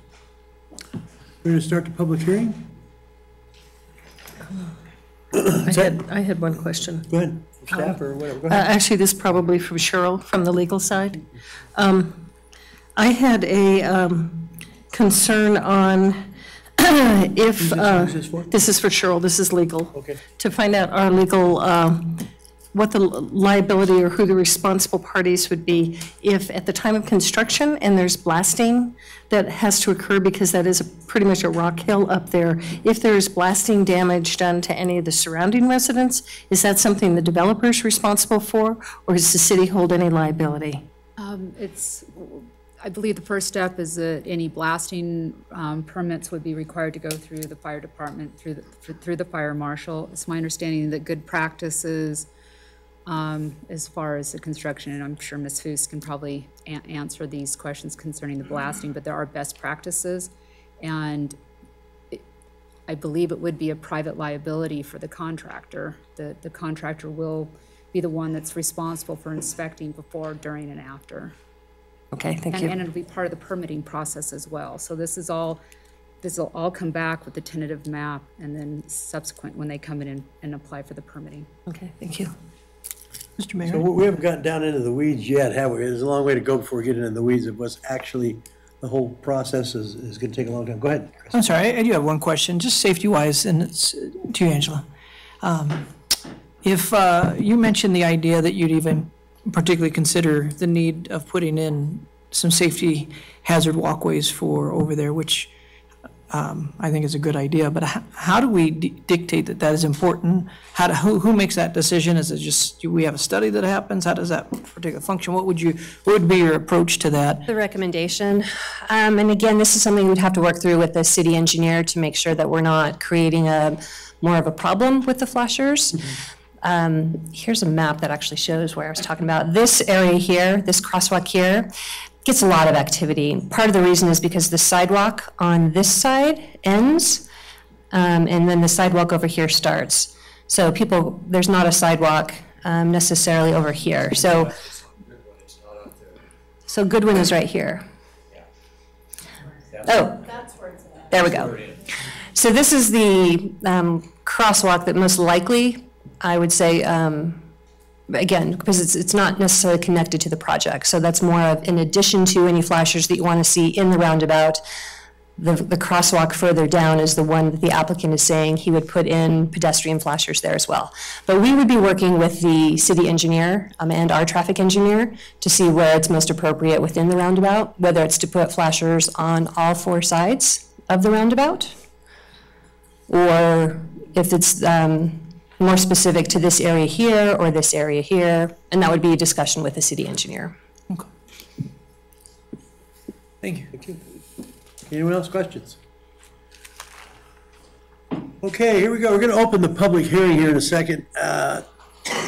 Just for information, this is not a personal deal here for anyone. Nobody personally is, I hate to hear personal comments about somebody, staff or whatever. This is not personal for anybody. I understand there's some heavy emotions here. There's some compassion here. There's a lot of emotional things that go on here that we're going to be talking about, but this is not a time to be pointing fingers personally at anybody or personally reprimanding somebody or disparaging somebody. That's not what this is about. This is a public hearing. Please act accordingly and speak your piece, but make it civil, please. Nobody's here to disrespect anybody. This is a process that we're going to go through, that we have to do, and that's the American way. This is why we do this, is to invite people to public hearings, and I would appreciate it if you didn't disparage anybody. So having said that, we'll open the public hearing, and I will start with the group I have now. Do we have a bunch of overflow in anywhere else? Is there everybody in the area? There's a few people in the lobby, but not too many. But everybody's in this area, nobody in another building or outside or anything. Okay, good. Bill Wagner, followed by Sharon Taylor. Come on ahead, Bill. So I'll just call a couple at a time. So if the second person I call, if you'll be ready to go, please, we'll make this a quick process, or as quick as possible. I've said you have 3 minutes.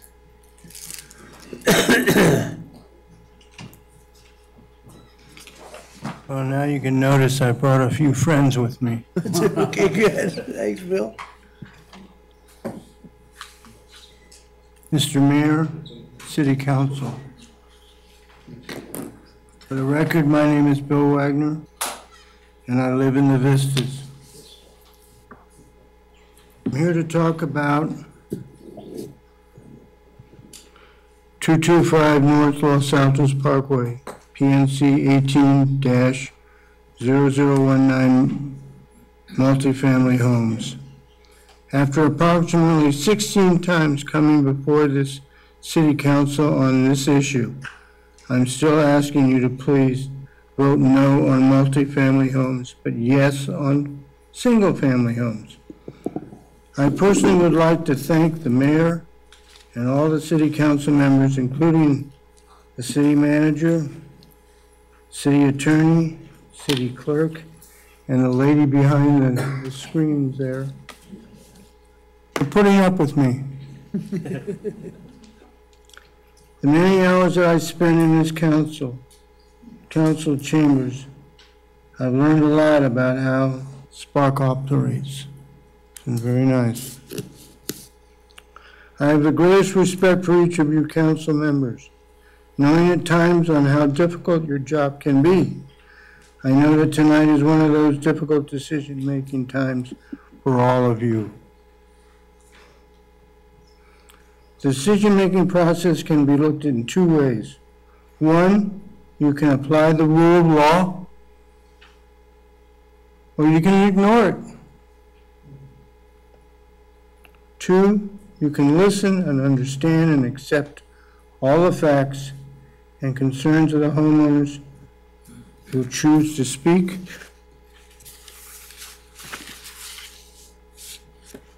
and those who choose not to speak. They are all saying no to this development.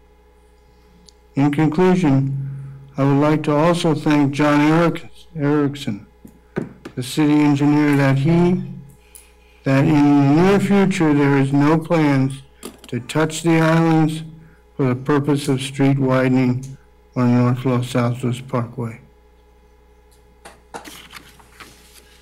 Thank you, folks, very much. Thanks, Bill. Appreciate it. Okay, Sharon Taylor, followed by Bruce Homan.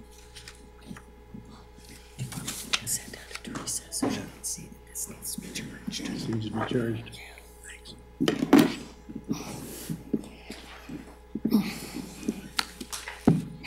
First off, I would like to address all my friends back here. This is not the time to be angry. This is the time to think things out and do it right. I live on Goodwin. My biggest concern is the kids. I come up Los Altos a lot of times during the time when the children are either walking to or coming home from school. I see traffic that will not stop for them. They're standing there at a crosswalk and they can't get across. They just drive right past them, driving like a bat out of hell, excuse my language, but they go around that roundabout like it doesn't even exist. We have speed bumps on Goodwin.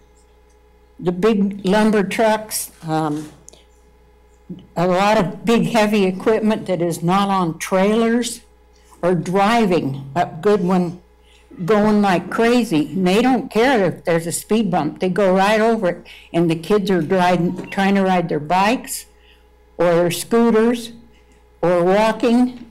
And I saw a little girl darn near get hit before school was out.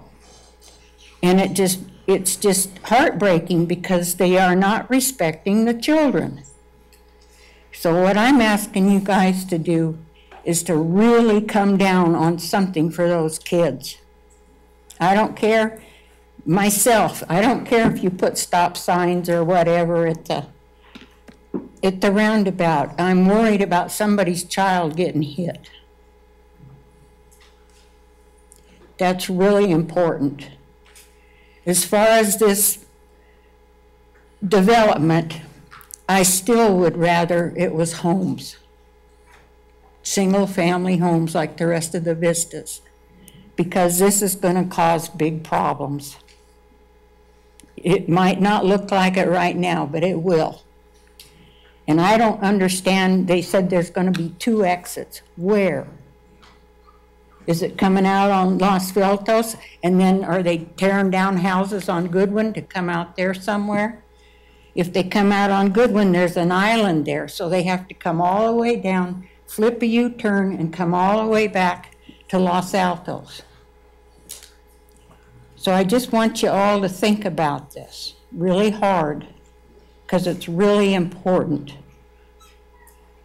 And I've been here 21 years on Goodwin. And I moved here for the quiet and the peacefulness. And boy, you ought to hear those construction trucks barreling down Goodwin to the Sky Ridge development. They don't stop for those speed bumps. They're driving down there way over 15, they should be going 15 miles an hour because of the kids walking to school and stuff, but they don't. They're going at least 30. Thank you for hearing me, and please think about it. Thank you. Bruce Holman, followed by Mary Newhoff. Mr. Mayor, council members, thank you for the opportunity to let me voice some concerns here about this issue. As we all know, Los Altos Parkway is a single lane each direction. That's all we have. And so traffic is one of our basic concerns and the safety of. And the additional amount of traffic that would come from this development, especially at the peak traffic times, I think the increase in volume of traffic would increase substantially. This also would increase the possibility and even likelihood of being involved in an accident. The zoning change would also slow down the response time of our emergency services, like the fire department, the police department, the emergency medical units, being able to get in and out. So not only the higher concentration of population would increase the traffic, but it also increase the usage of our, local natural resources. I know I've seen some of the write-ups you've done on the sewer, the drainage, and even the traffic studies, which I don't really agree with the traffic analysis, living here for the last 12 years up in the vistas. But that's what I guess we as citizens have to accept, or at least for now. But even the natural resources we have, like the water, for example, we just got done with the 8-year drought here, 2 years ago? And we were on water rationing here, and I just, water's a pretty precious resource for us here in the high desert. So I think that would be a consideration as well. And I'm kind of, I guess, a little skeptical on the size and the price of these things, because they sound, pretty expensive. $350,000 to $400,000 is a lot of money for a townhouse, I think. But even so, not only with the higher traffic, I think the higher population would also, it just goes to follow, there would increase crime, and normally these kind of units do lower the property value of the rest of us. So just in closing, I'd just like to say, just because you can, it doesn't mean you should. So please keep the Vista zone for single-family homes. Thank you. Thank you, Mr. Holman. Excuse me, Mary Newhoff, followed by Gary R. Smith.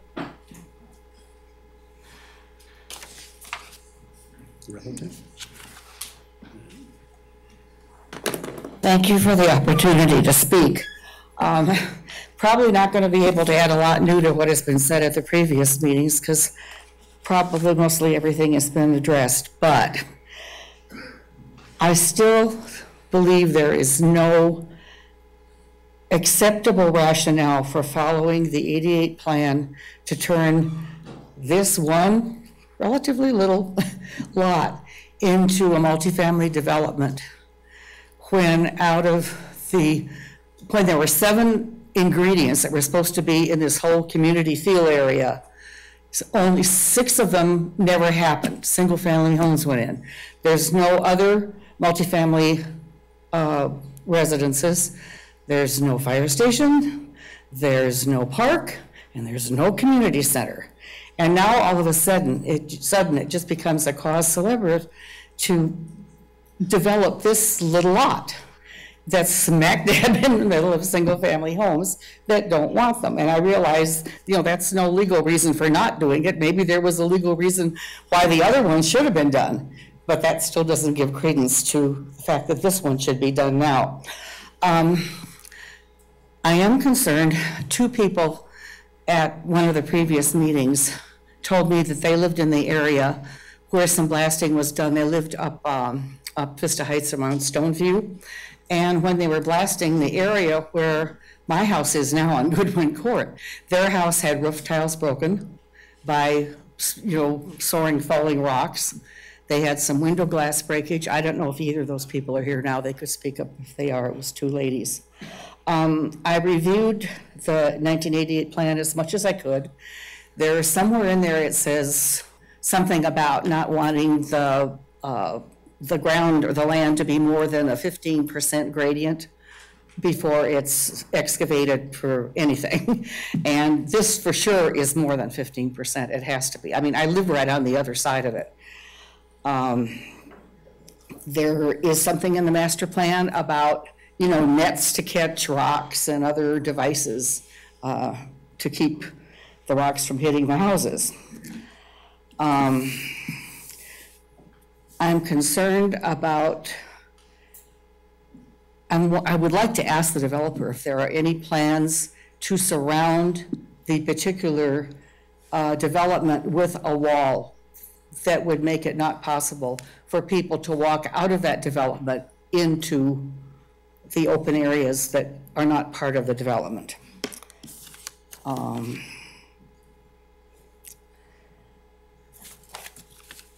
I'm concerned very much, as Sharon was, and I'm sure everybody is, about the traffic and the kids. I'm retired. I drive around the area at all hours of the day, sometimes at night, but the kids aren't out then. And I see children with the same problems that have already been mentioned. And I just think this is a really, really poor place to put this development. And I wonder why this lot was picked when there have got to be other ones that would have been less of a problem for everybody. Thank you. Thank you. Gary R. Smith, followed by Ken Williams. Hello. For you, sir. Get my eyes right here. Getting to the point I can't read with either way. Good evening, Mr. Mayor and members of the council. My name is Gary Smith, and my wife and I have lived at 2212 Stoneview Drive for the last 24 years.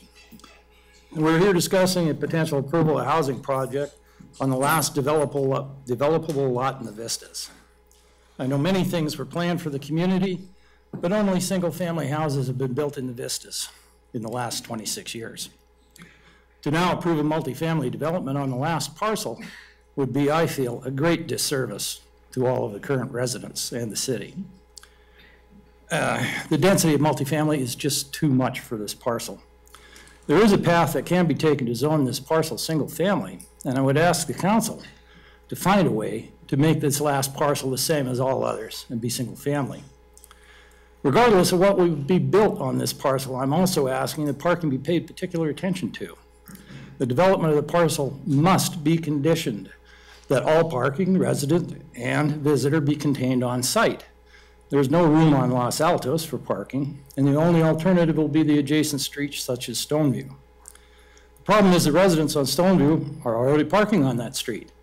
I estimate that half the homes around me have their garages full of their possessions. My neighbor across the street from me has 3 vehicles, a travel trailer, and a streetcar garage completely full of their possessions. They're always on the street. It's unacceptable to approve a development that is inadequate parking on site for both residents and visitors. Finally, when this project is being built, single family, I hope, what are the traffic control plans for construction is connecting to Los Altos? Will Los Altos be closed?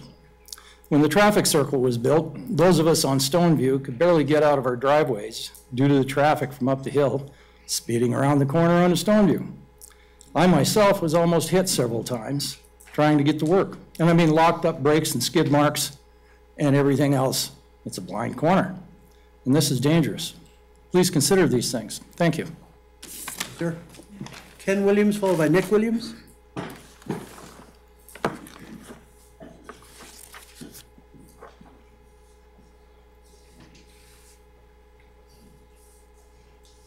Hello, everybody.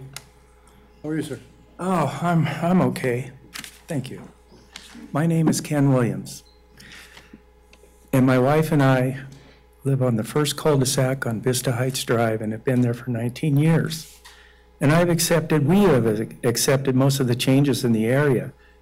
Now, you know, in real estate, they say location, location.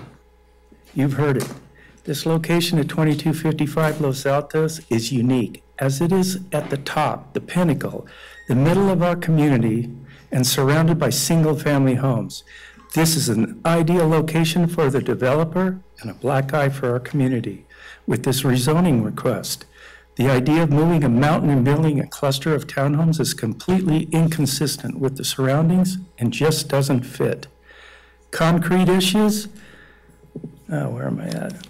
Is the overcrowding of Bud Beasley Elementary, noise, property depreciation for existing homes, and a negative impact on the quality of life, just to start. The Vista Terrace community is above us. It's a vast community, and there's hundreds of homes up there with one way in, one way out. Then you have Miramonte, Ventana, all leading to, and the vistas leading to the Los Altos Parkway. The majority of this traffic leads to the Vista Heights roundabout, which has been an ongoing problem since it was built due to its small size and excessive traffic. If you look at that picture, it sure makes it look a lot bigger than it is. But there are tire marks around that entire thing. They built a 2-foot concrete wall because people were wiping out the landscape and the retaining wall. And I drove by there today and saw it chipped, and I'm thinking, who's driving on the sidewalk? Anyway, that's something else. The concept of this developer putting the outlet on this mini roundabout is nothing short of reckless planning. This is not our biggest issue, it's just collateral damage. There are 4 homes in our cul-de-sac. If you put them all together, it's over an acre.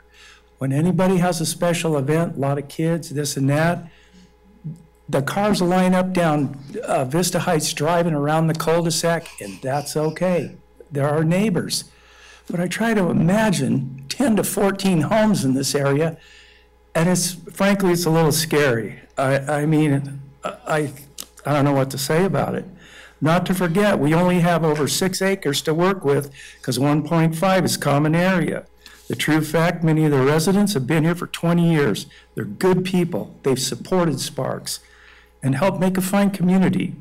The people that are backed up to this proposal or live across the street or on Stoneview, my heart goes out to all of you.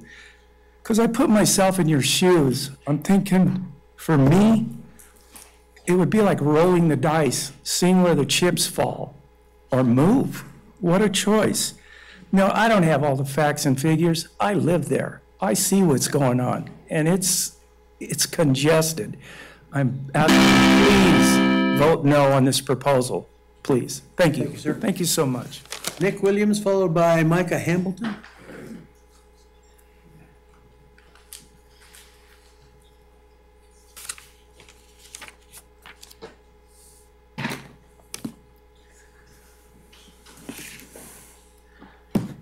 Hi, my name is Nick Williams, and I've actually emailed all of you prior to this meeting, and I'd like to thank all of you for getting back and taking the time to read my emails. I really appreciate it and know that you're listening. So this weekend, I was able to watch an interview with Mayor-elect Smith, where this issue was discussed, not at length in any sort of compromising manner, but a couple of statements just really didn't sit right with me as a resident of the Vistas. The first statement was that the categorization of the people in Vistas as being anti-growth, and I really don't think that's true. We've seen hundreds of new homes built in our area. My wife and I walk up to the site of the Sky Ridge development probably about twice a week to watch the sunset. And while it bums me out a little bit that some of the places we stand might soon be someone's living room, we aren't against the development. We've absorbed the massive Miramonte development to our north and the new growth in the D'Andrea area. As a community, I think we've seen as much growth as almost any in the region. But we're tired of bearing all of the costs associated with this development. As the city sees increased funds from new property taxes, we as citizens have seen nothing but added congestion. We haven't seen any new roads. We don't see increased police and fire services, and we definitely haven't seen any parks or pools as a result of this new influx of homes. As a community, we're tired of being painted as irrational elitists, when the truth is the city does nothing to support the development that it's been improving. City staff is making recommendations about the viability of our roads that took measurements almost 2.5 years ago. The August 2017 study actually references an additional study that used measurements from February of 2016. Imagine going to the doctor with a sore leg and then pulling up an x-ray from 2.5 years ago and telling you you're fine. As citizens, we're coming to you, our elected officials, and telling you that the major traffic arteries we rely on each day to get to and from work are clogged. And you're telling us that 2.5 years ago, we were fine, so don't worry about it. Actually, that analogy is maybe a little bit better than the current situation. Even in the 2-year-old traffic study, the traffic engineers recommended increasing the size of the turn lanes on South Los Altos, which hasn't been done. If the city doesn't have the desire or means to widen a turn lane at the recommendation of their own study, what confidence should we have in their ability to address the more complicated task of converting what city staff calls a traffic circle into one of the city's only 4-point roundabouts? On another note about that roundabout, it's at the bottom of a really steep hill that ices up every single winter. As my uncle pointed out earlier, it's been rebuilt several times and now has 2 feet thick retaining walls because so many vehicles have crashed into it. This is the only point of ingress and egress for these poor people who are going to live in that apartment complex. Mayor-elect Smith, I'd like to point out we're not anti-growth. We've really just lost confidence in our city's desire to support us. Another statement that was made is that we're talking about 1,600 square foot townhomes with 2-car garages. Those restrictions are nowhere in the current, absolutely. Those restrictions are nowhere in the current development agreement. If this is proposed or if this is accepted, the only thing the city is able to do is mandate that the developer comply with the MF2 zoning standards, which have none of those very nice, very positive things that have been discussed. So please, if you're going to support this issue, ask for a better deal. Thank you very much. Thank you, sir. Micah Hamilton, followed by John Bishop.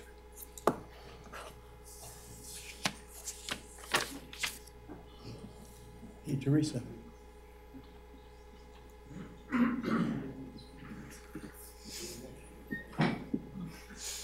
Good evening, Mayor and Council. Thank you. You've heard all the facts. You've heard all the lawyerese. Something I didn't hear in any of those factors was the human factor. I work with engineers in hospitals, and they forget the human factor. The human factor destroys roads. The human factor robs houses. The human factor burns open spaces. None of that has been calculated. My street's destroyed right now, and I'm wondering where the funding is going to come to pave it. Los Altos looks like Mack trucks drive up and down that thing every day, and it's just cars. The human factor has not been addressed. And as Ms. Bybee has brought up, the safety factor of the kids. Are we going to be paying for more teachers? Paying for more police officers? Paying for more firefighters? When is that going to come? When it's too late? When our kids are run over by cars from people who don't care? That's some of the concerns that I didn't hear addressed. And I hope you put those into your thought processes too in making your decisions. Thank you. Thank you, sir. John Bishop, this last card I have to speak. Welcome, John. Good evening. There are roughly 1,190 single residence dwellings within half a mile of the 7.7 acres being considered for rezoning to multiple residence structures. It means that if each of those homes decrease in value to lower the tax revenue to Sparks by $1, each of the 75 units have to generate $15.87 each to replace that just to break even. That's just kind of an arm's length view. I'm going to shift gears here. Over the past 10 years, and I went from 2007 to 2017 because the 2018 city independent audit isn't in yet.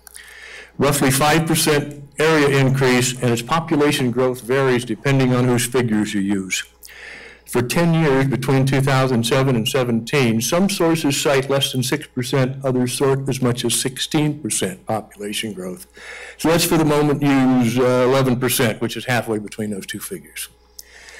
For the last 10-year period, let's look strictly at public safety requirements, police, fire, and public works. And most of these figures are pulled from, as I said, the 2007-2017 City of Sparks independent audit. In 2007, the Sparks PD had 111 uniformed officers. To keep pace with an 11% population increase, we should currently have 123 officers. Currently, as well as 1 year ago, we had 112. That's an increase of 1. That leaves a shortfall of 11. And with the new crimes, cyber crimes, identity theft, scams in general, mixed in with the number of calls the normal police department gets, maybe 11 additional officers isn't enough to bring us up to a par with where we are in 2007. In 2007, the Sparks Fire Department had 114 firefighters. To keep pace with that 11% population increase, we should now have 127. Currently, as well as 1 year ago, we had 86. That's a shortfall of 41 trained firefighters for the existing population of Sparks. But the total shortage of 52 police officers and firefighters combined is only half the story. The total of all three departments, police, fire, and public works, was 352 at the end of 2007. At the end of 2017, that total had fallen to 250. That accounts for another 50 civilians, administrators, staff, and workers. No longer have one to protect and defend the people who live here. I have hopes the City of Sparks independent audit for the fiscal year they just ended 23 days ago, will reflect at least some recovery of diminished protection currently afforded existing Sparks residents. Until those essential services are restored to a per capita par with those on 2007 strengths, I firmly believe the City of Sparks, even considering yet more multiple residential dwellings, zoning, and/or construction, is very much multiplying our problems without dealing with our essential needs. I therefore, for the above reasons, respectfully encourage each of you to vote no on both proposals, 2742 and 2743. Thank you. Thank you, sir. Okay, the city clerk has a bunch of more cards that she's going to go through. The indication we saw in these cards were people were for or against the project and didn't want to speak. When she calls your name, if you would like to, she's going to call your name and say whether you're for or against it. And if you would like to still speak, you will be more than happy to accommodate you at the podium for 3 minutes. Go ahead, Teresa. Okay, first I'll apologize in advance if I mispronounce any names. I'll do my best. All the cards I have are in opposition, so I will just read the names, and if you... That'll be easy. If you choose to speak when I say it, just get our attention as I go through And them. remember, if you want to speak, you can go over anything you want to go over. You know, hold it to a minimum if you're doing the same thing as everybody else has done. So just keep that in mind. Okay, thanks. Go ahead, Teresa. Diane Grassini, Mike Morgan, Jack Clare, Madison Lisi, Amy Lisi, Hildy Hardman,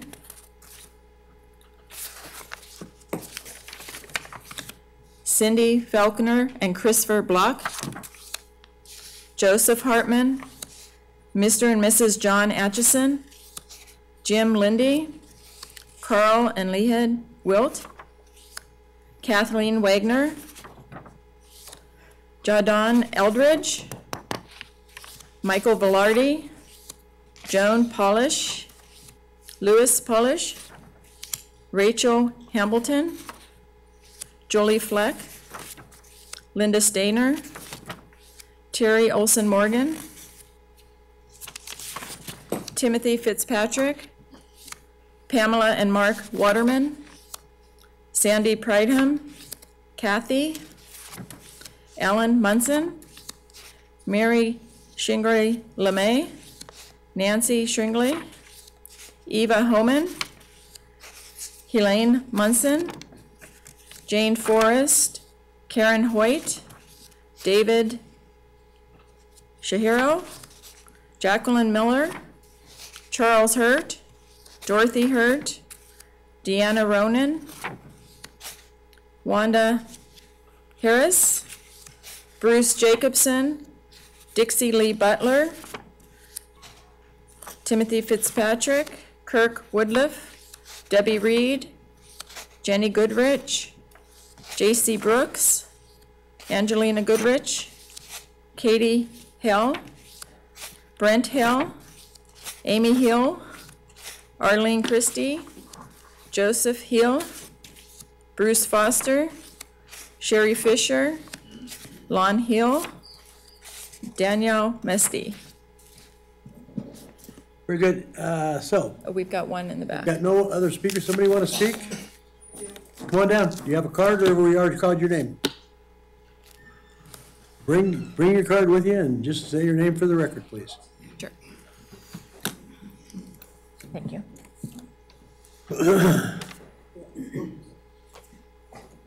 Hello, my name's Christina Gonzalez, and I've lived for the past 12 years in the Miramonte division. And one thing that I wanted to address, this is my first meeting, but I did not hear in any of the studies the impact it will have on our schools. The schools would be elementary, Bud Beasley, Mendive Middle School, and Reed High School. I work at Reed High School myself, and as you know, I had a son, a kid that went through the system, and we are tapped out. We don't have the resources to keep accepting more and more children into our schools and be able to provide a quality education with, the lack of resources, that are available. The other thing is, as far as traffic goes, since I drive that route every single day, there has been times in winter conditions, it's taken me a half an hour to go 2.5 miles to work. There's been times where the traffic has been backed up all the way to Goodwin from Vista. There's been many times where school buses have been late because of traffic conditions. And that's not even with weather conditions. Many times, just for traffic in general, we'll hear on the announcement, such and such bus is late for not being able to get to school on time. So the traffic is a huge concern at the roundabout. I personally have been almost hit several times with people just flying through. That the yield thing doesn't seem to work well as it is. So those are some of my concerns that I have with this project. So I would be in opposition to this. Thank you. Thank you. It was hard to tell that. I was wavering back and forth until you said that, but now. Okay, it's been a very good process so far. I think everyone's they've spoke their mind. Nobody was derogatory towards anybody else. Thank you very much for doing that. So this is your last chance if you want to speak. No, ma'am, I'm sorry. You've had your chance. We're going to have another open on the next agenda item. So if you want to speak still at that one, you will be able to. But we're just about done with this one, unless you filled out a card, or if you want to speak on this one, or wait till the next one. It's up to you. But if you've already spoken on this one, please wait till the next one. It'd be happy. So, anyone else? I did fill out the card, but I didn't want to stop you while you were going through. Okay, just give us your name for the record. That's fine. My name is Angelina Goodrich, okay. And my husband and I live right next to Bud Beasley School. And all the traffic reports and studies have indicated, according to what's presented over here, that everything is fine and dandy. I live there, and I can tell you, at the moment, what we're experiencing. Can't leave our house in the morning when school starts. Can't leave our house when school is out. You have to wait for people to come.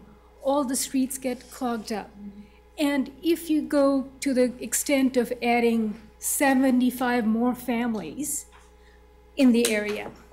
And each household has 2 or 3 children, or even 1 child. That's just going to add more to the traffic situation over there.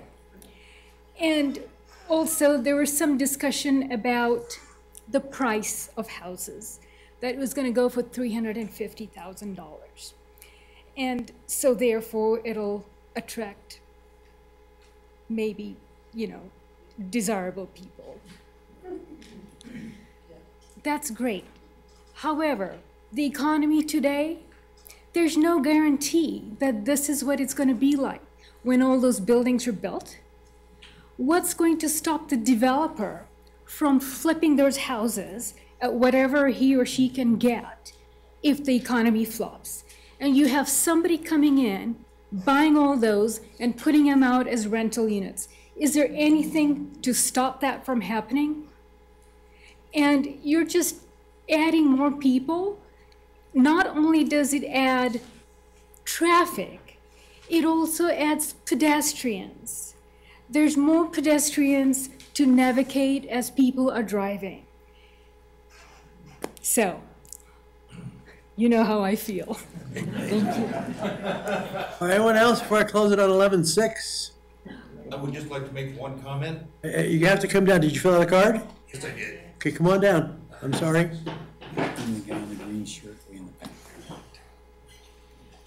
Okay.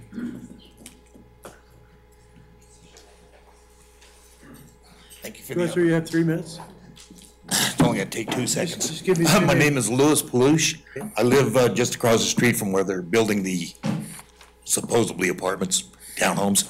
Has anybody taken in consideration the handbook was written in '88.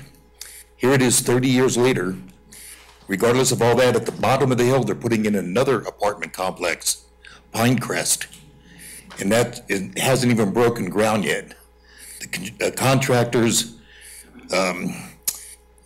office is there, but they haven't broken ground. That's even going to add to more congestion. We'd just like you to take that into consideration. Thank you. Yes, sir. Anyone else come on down, sir? Have you filled out a card? Yes. Okay. Come on down, give us your name for the record.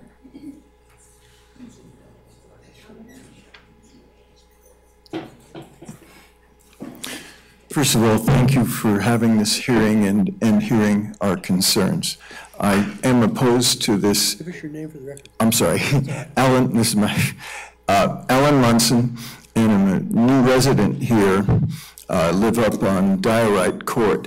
And I just have a question, because I agree with most of the concerns, and I haven't lived through it, but I can understand, and I see every day the traffic problems and the danger to, just in that particular area. But I was concerned with the way the studies were done. At one point, I heard 39 trips or something like that, when they got 70, proposed homes, 74. I would think you probably would get 74 at least, and probably if you have 2 people in a household, you can have more. And it's a real dangerous area right now, so you're really adding more traffic. And I would hope that you would, because I think that study was done by the developer, and I think that it should be done by a little bit more objective person. Well, it wasn't done by the developer, it was done by somebody hired by the developer. Yes, well, that's still, but I think you get my point. I get it. And so that's all. It's just a question, and living here, it's an absolutely beautiful area, and I'd hate to see it destroyed. Thank you, Mr. Please consider it, you guys and women. Thank you. And I'm not disparaging Mr. Chilton's honesty in his traffic study. I'm sure he did it correctly. But think about it, 39, you got 74. The traffic expert, I'm not, sir, so. Okay. Thank you. I understand. Anyone else?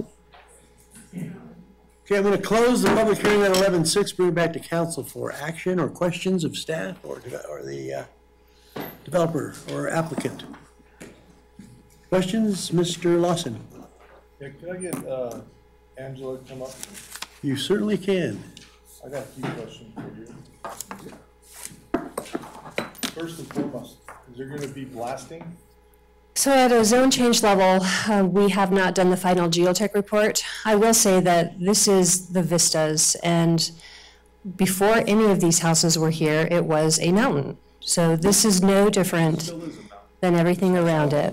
Correct. The way that blasting works, if blasting is required, and we'll know that as part of the final geotech report, when we get to the tentative map stage, we'll have that information. There's a mitigation plan that has to be submitted to the city. And as part of that, the city staff reviews that. There's certain times of the day, there's noticing that goes out to the neighbors, and there's a liability attached to it that the contractor is responsible for. So the answer is you don't know at this time? Correct. Can I suggest that you talk to Story County, because they built most of Story County without any blasting whatsoever, if that's what has to happen. What are peak hours? Peak hours for traffic? I can let Lauren answer that, but generally it's the 7 to 9 and the, I believe, 4 to 6 timeframe. That's correct. Those things are tricky. Green is on. Green is good. There you go. Lauren Chilson, Traffic Works. Yes, peak hours are typically 7 to 9 a.m. That would include the school, the morning school period, and then PM is typically really about 5 to 6. It's usually the hour when everyone comes home from work. So you're saying 39 in the morning, 39 at night? It's actually 39 in the evening, and it'd be a little bit less in the morning typically, but it's right in those range, both hours. And I noticed on your design too, you have a hammerhead put in there on the west side of the development in that cul-de-sac. Yeah, if we can get the PowerPoint back up, we can show you an image. Yeah, correct. I don't think we can have a hammerhead. You're We just had to change developments in other areas to accommodate a 49-foot fire truck turning radius. So You're talking about I'm assuming that that will get changed this piece right before here. it's final mapped. Yeah, we did sit down with the fire department specifically on that issue, and they were okay with that hammerhead design. So that hammerhead in particular, they were I okay have with. concerns that we require a certain cul-de-sac for some people and not for other people. That if we're gonna have a standard, it needs to be across the board. So we'll address that with the fire department. Where's the second fire exit? On the area right here, this is an existing access. There's a bunch of utility vaults in here now, and so that access will be for fire only. It will be gated, so it's not going to be for in and out for the folks living in the development. It's just for fire access. Right, so it'll be gated with the breakable lock thing of the G. Okay. Correct. Perfect. All right, that's all I got for you. Thank you. I just want to address a couple of things. In the budget, and thank you, sir, for going through our budget. Ron and I have lived this, and Mayor Martini have lived this. We had a little thing called a recession that just devastated the city. We just this year got back to the same dollar amount that we were in 2007. That's how badly it's affected us. We laid off almost 40% of our staff during this time. We still have inflation going up, so we've actually lost buying power, we've lost people. Yeah, do we need more cops? Absolutely, but I don't know where we're gonna get them from. Because the way the formula works is we have to average back 10 years. So we had a 0.02% increase in property taxes for the city of Sparks 2 years ago. That doesn't even keep up with inflation. So one of the things that does help the city of Sparks is new development. And the reason why is because all of you that have lived in your houses for more than 15 years have depreciated the value of your house by 75%. So that means you're paying 75% less taxes on your house than you were when you moved into it, minus the increases. That's always an answer. So if you'll let me finish. Quiet, please. If you'll let me finish, minus the increases you've had in the tax rate of the maximum of 3%. So yes, you've depreciated your house. There's been a net basically to the city. We abate somewhere over $5 million a year in lost property taxes, meaning that's money we do not receive to help run the city. So it's something that you need to consider when you're looking at all this. This is a bigger picture type of a deal. I have great empathy for you folks. I'm getting a school put into Ward 2 that it will most likely result in the fact that we're going to lose Wild Creek Golf Course. I don't want to see Wall Creek Golf Course, and there's not a family or homes around that whole area that want to see Wall Creek Golf Course go away. But the city of Sparks has no choice in this matter, and we're getting this thing basically put down our throats because it's legal. It's done what they've done the due diligence, we're in the process of due diligence, and it's something that we don't have a say-so in. I'm not happy about that. I got outvoted 8-1 at the RSCVA board to transfer the land to Washoe County into the school district. So it's not an easy decision. I want you guys to be sympathetic from this side of the dais because we have to deal with the money part of it all the time. And we try to do the best job that we can do, but you only have so much money. You can only spend it in so many places. And absolutely, do I agree we need more police? By far. We need more firemen? Absolutely. But we're not going to stick our head in the sand and grow out of this because we can't grow out of it. We can only go backwards if we don't continue to build smart projects. And the thing for me that makes this a little easier to stomach is that these homes are going to be 350 to 400,000, which is in keeping with the area. So I'm okay with that. So I'm sorry if I've made some of you mad, but understand I get the empathy part of it, but you don't understand that I see the financial part of it also. Thank you. Donald Abbott? Yeah, this is gonna be for staff, city staff. Good. Our sewer. Who you want to, who you want to? Probably Armando, Okay. I hope, maybe.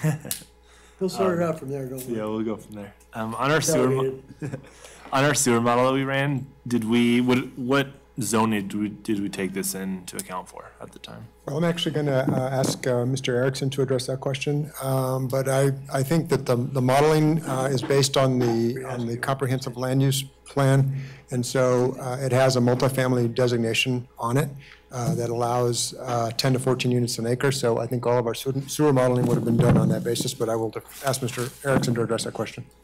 Councilman Abbott, John Erickson, city engineer for the record. Yeah, we looked at the sewer modeling at 108 units. Okay. Yeah. For MF2. And then before, what was it, or it's originally set at like S2, right? The zoning isn't, or R2? Does that sound? It was originally had a designation on it that required 15,000 square foot lots. Which was what was the blanket zoning, if you will, or the blanket designation across the vistas.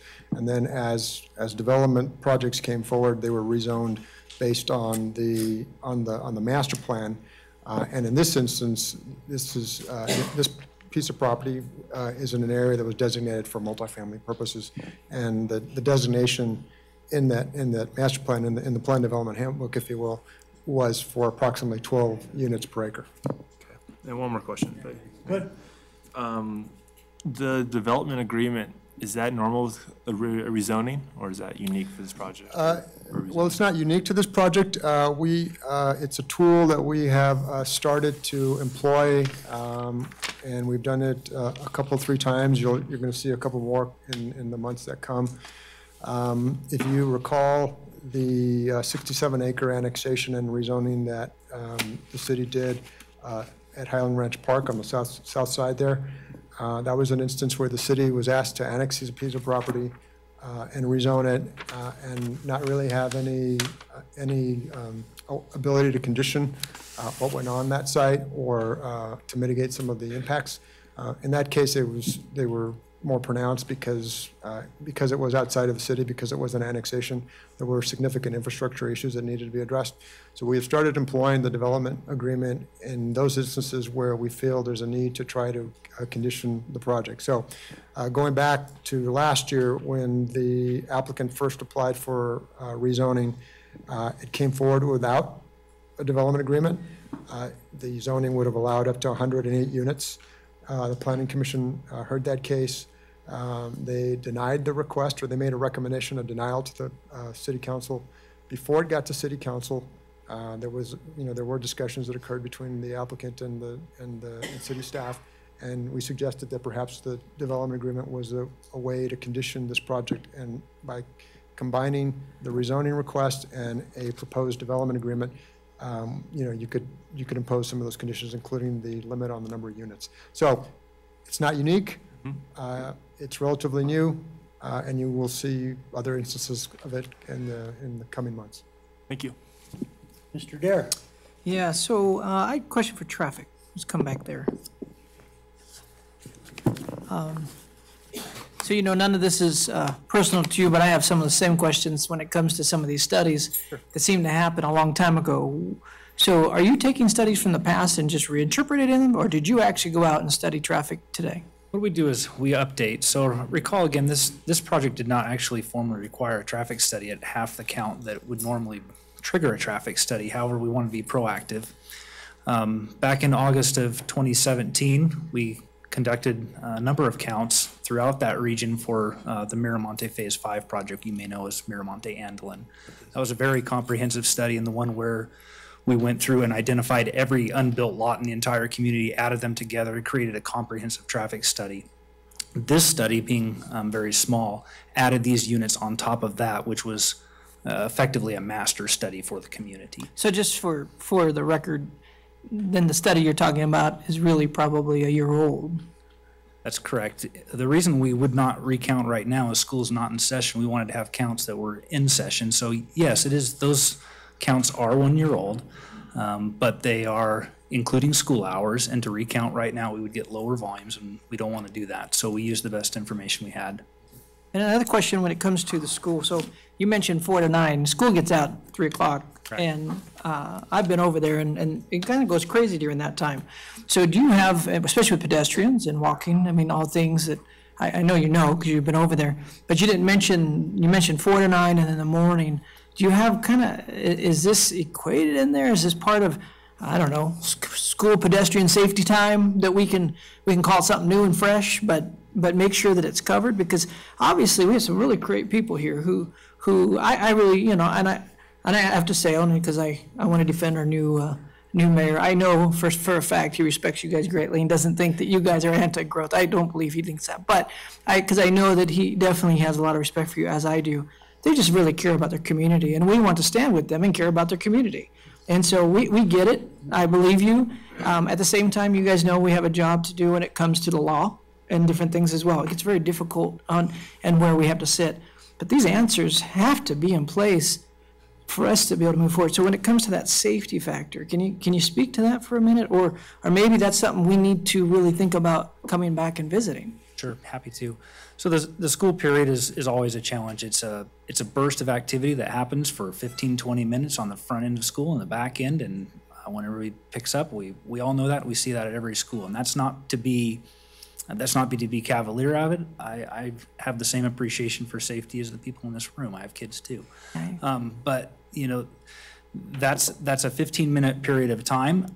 I would suggest that if that's a significant concern, yeah, let's come back and look at it. We have already offered that if you would like to see some supplemental traffic analysis at the tentative map stage, we're willing to do that. We're not trying to pull the cloak here or anything else. It's so if that's something that you would find helpful at the tentative map process, great, let's do that.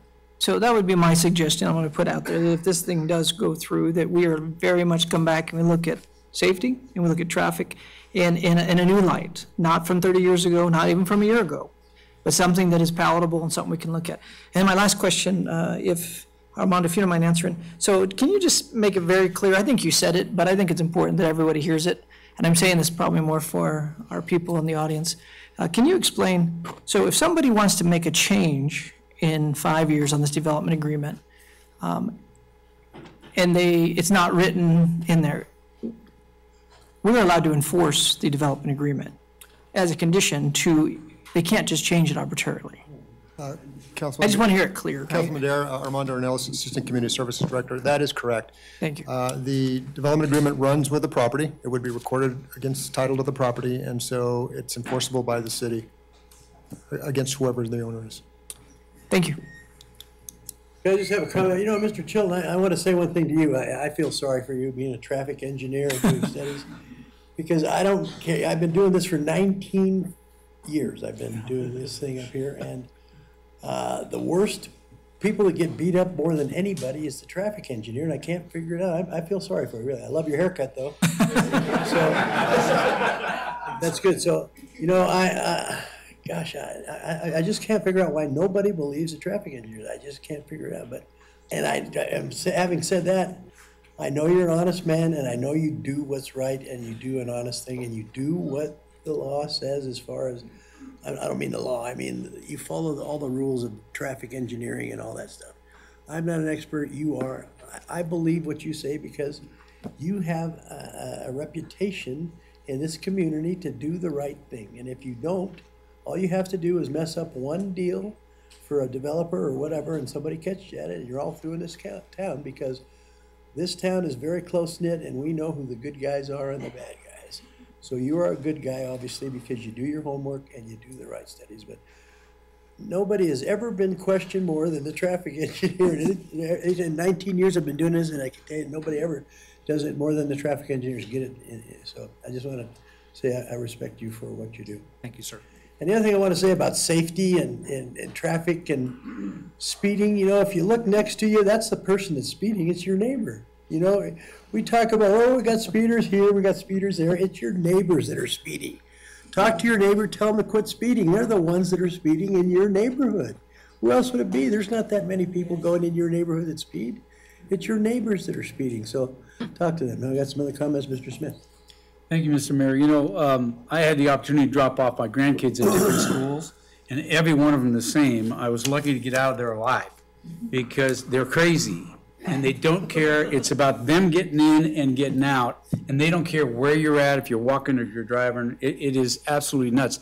That's why the school police have picked up their patrols during drop off at school or pick up at school. It's absolutely nuts. The mayor kind of stole my thunder. People in the Vistas ask me to put speed bumps up all the time. The fire department hates them.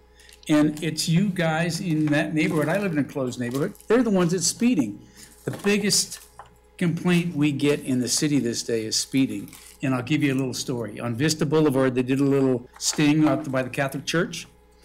They gave out 26 citations. The slowest one was 73 miles an hour, 45-mile-an-hour zone.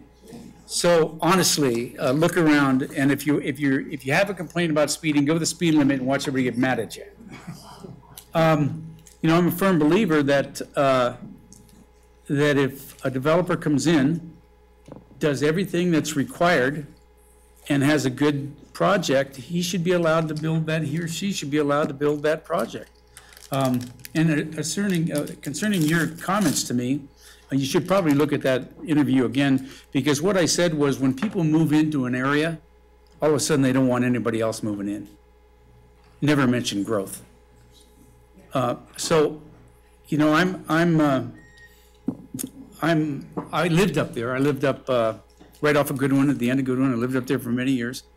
So I know what it's like up there. And matter of fact, if you look at the top of Los Altos, there's a walkway there. It wasn't there before. I had a guy walking his dog across the street, and a truck took out the dog. Missed him, luckily. So we put in the flashing lights and everything else. So we know what's going on out there. And you know, the city has not recovered. Councilman Lawson talked about a $5 million abatement. That's the last 2 years in a row. We don't get that money. And that money would buy a lot of police and firefighters. So when you see that in the legislature this year, think about what's going on. It has nothing to do with trying to take money from everybody. And in fact, if it passes in the legislature to eliminate the cap, your property taxes will not go up unless you sell your house and buy a new one. So you're safe. It won't go up a penny. So just a little soapbox item. So that's it, Mr. Mayor. Ms. Bybee. Thank you, Mr. Mayor. First of all, I'd like to thank the developer for coming back with the townhouse project, with this development agreement, to listen in the beginning that the apartments, 108 apartments on that property, was not something that the neighborhood wanted. And so I appreciate the product you have brought back as townhouses for sale, which, yes, could be rented, but then my home could be rented also, and we can't control that. But I do appreciate that. I want to thank the residents and people who are here today for being calm, for being respectful, for really being part of this really important process that, like the mayor said, this is really public engagement and a council that tries to respond to our constituents and to our residents and try every day to do the best we can for you, but also you telling us what your input is. And I've talked to a lot of you, and I have answered emails, and I have knocked on doors because I live in the Vistas. I moved into the Vistas in 1990. So I've been there before. I'm at the bottom in the very first De Loretto development, De Loretto and Barker, down at the bottom of Los Altos. So everything that built up the hill and kept building up over the top, I've seen. My kids opened Bud Beasley. So I know the neighborhood. I know, you know, what a great place the Vistas are to live in. A couple of things that I have a problem with the fact that that original handbook, which was the oldest planned development in the city of Sparks, we're kind of learning how to do this. Things we do today are very different. Planned development handbooks in Wingfield, in other places since I've been elected 4 years ago, are tough to change for good reason, because when people buy, they expect a certain thing to happen in a neighborhood, and you can see that in the handbook. I have a real issue with the fact that there were multiple things in this handbook, and we don't know why and how they were changed. There was a fire station supposed to be at the top of the hill. There was a community center that never got built. There were three total AC apartment condominium complexes designated. So it's on the map as the original plan for the Vistas development. Market-driven, I'm guessing. Process was different back then. We can't pinpoint where and how those changes happened, but the changes have already taken place. For me, we haven't stuck to that original handbook, and that's a problem for me on how this project, 30 years later, with everything that's been built and what the market has driven, I really feel that single family is what I can support because it fits into what the neighborhood is today, and it's such a long time frame with and the fact that we haven't stuck to the handbook now, that that doing it now doesn't make sense, more because of how the neighborhood has developed. So the multifamily for me, even though the townhouse, I love the project, the multifamily for this reason, because there's been exceptions to that handbook, and because the single family product, actually this zoning request does allow for single family. And a condition, if we put a condition on for single family, I know that if it's a whole different project, that does come back as single family, is a whole, it's a comprehensive plan, it's a lot of changes that would have to happen to request that as a condition. So I hesitate to ask for a condition because that's a big leap to ask for it to be single family solely, because the whole project would look very different. Some of the conditions I do think are very important that we put on it. Is the 2-car garage is a must. I think parking self-contained is a must. And bottom line for me is the fact that we haven't stuck with the handbook in the past. And I think for me, and bottom line for me, is I was elected to represent my constituents, and my constituents overwhelmingly in Ward 4, not just Ward 4, I mean, I've got all of Ward 4, but I am in the Vistas and have lived there 28 years. So my constituents are who elected me to represent them. So I can't support either of the proposals coming before us. Okay.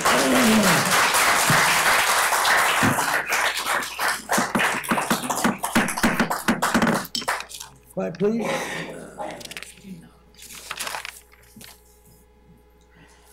Say again? Okay, okay. I have another one here for Andy Wagner, who is against the project. So put that in the file.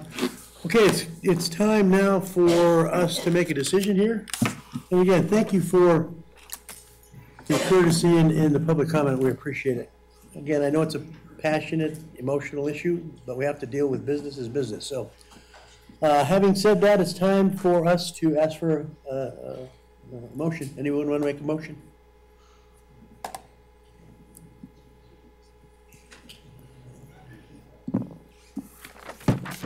Anyone want to make a motion? It's your word.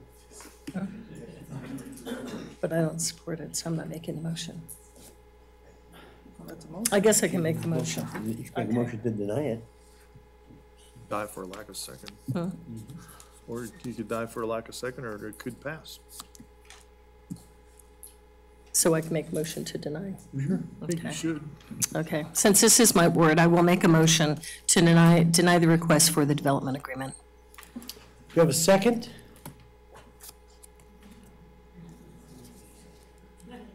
Okay, now seeing no second for that motion, it dies, and we'll ask for another motion, please. Mr. Lawson. I move to adopt Bill number 2742, ordinance for approval of development agreement by and between the City of Sparks and Landstar Companies LLC concerning the development of a parcel of 7.72 acres in size located at 2255 Los Altos Parkway in Sparks, Nevada.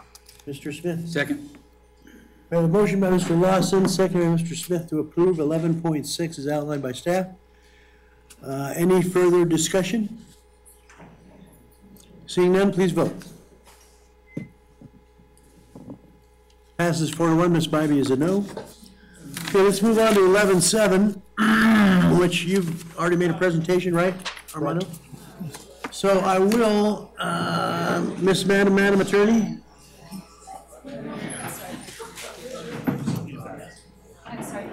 I was gonna open up public hearing again, sir. See, Dana? Quiet, please, just, exit peacefully.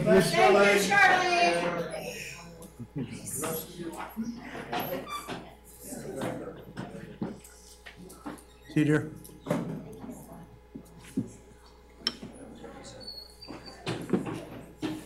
Okay, we've already had the presentation on 11.7, but I will open up the public hearing again. If somebody in the audience would like to speak to 11.7, you're welcome to now.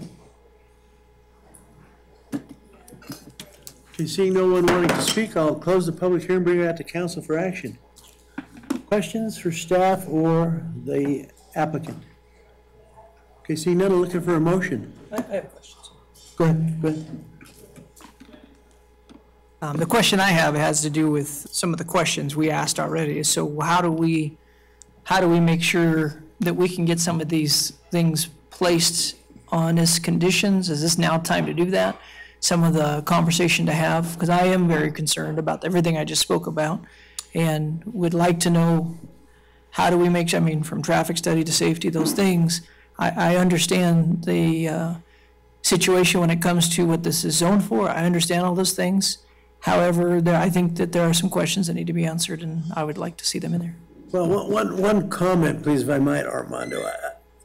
And I appreciate what you're saying, but we have several more bites at this thing, do we not? We're getting a little too far in the weeds before we even know what's going to happen for sure. Is that not correct, or am I imagining this?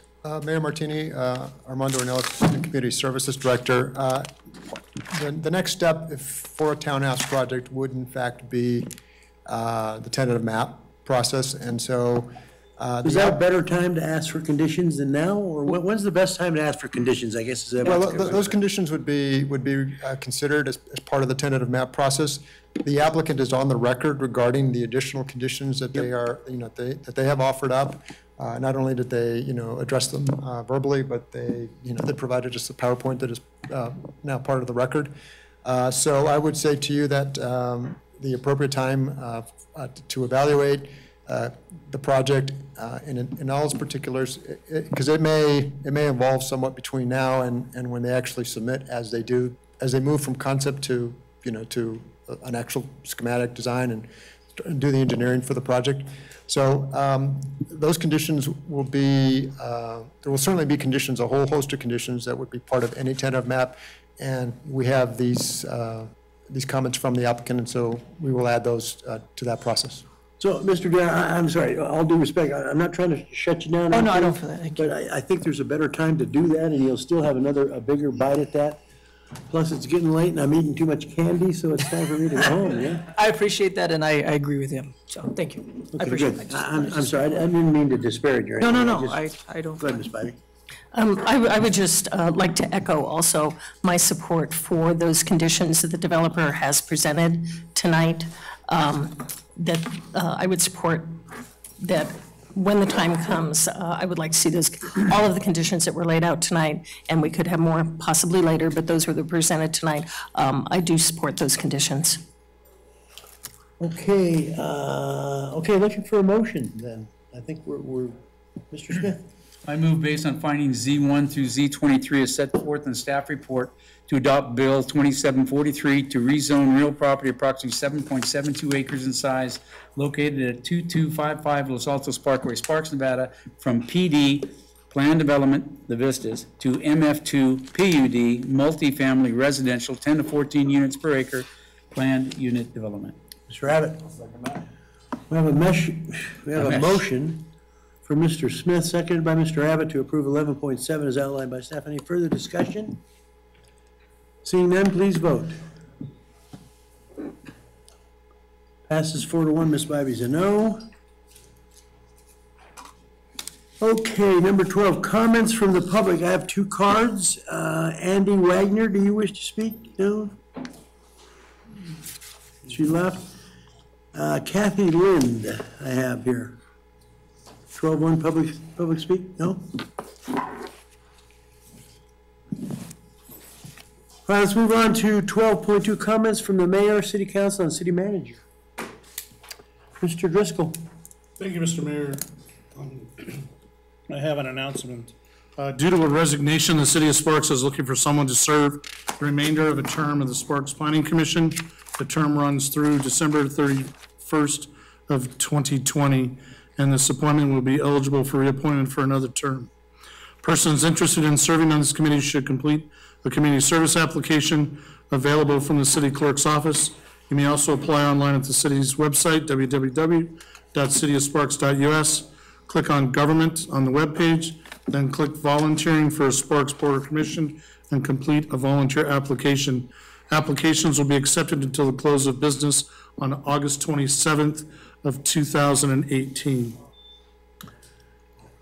That's all, sir. Okay, so Mr. Abbott, that's what you were talking about, those things. We're going to move that. We'll make arrangements to move that particular item that Mr. Driscoll is doing now. We'll do that, move it up the agenda so there's people in the audience to hear that we have openings.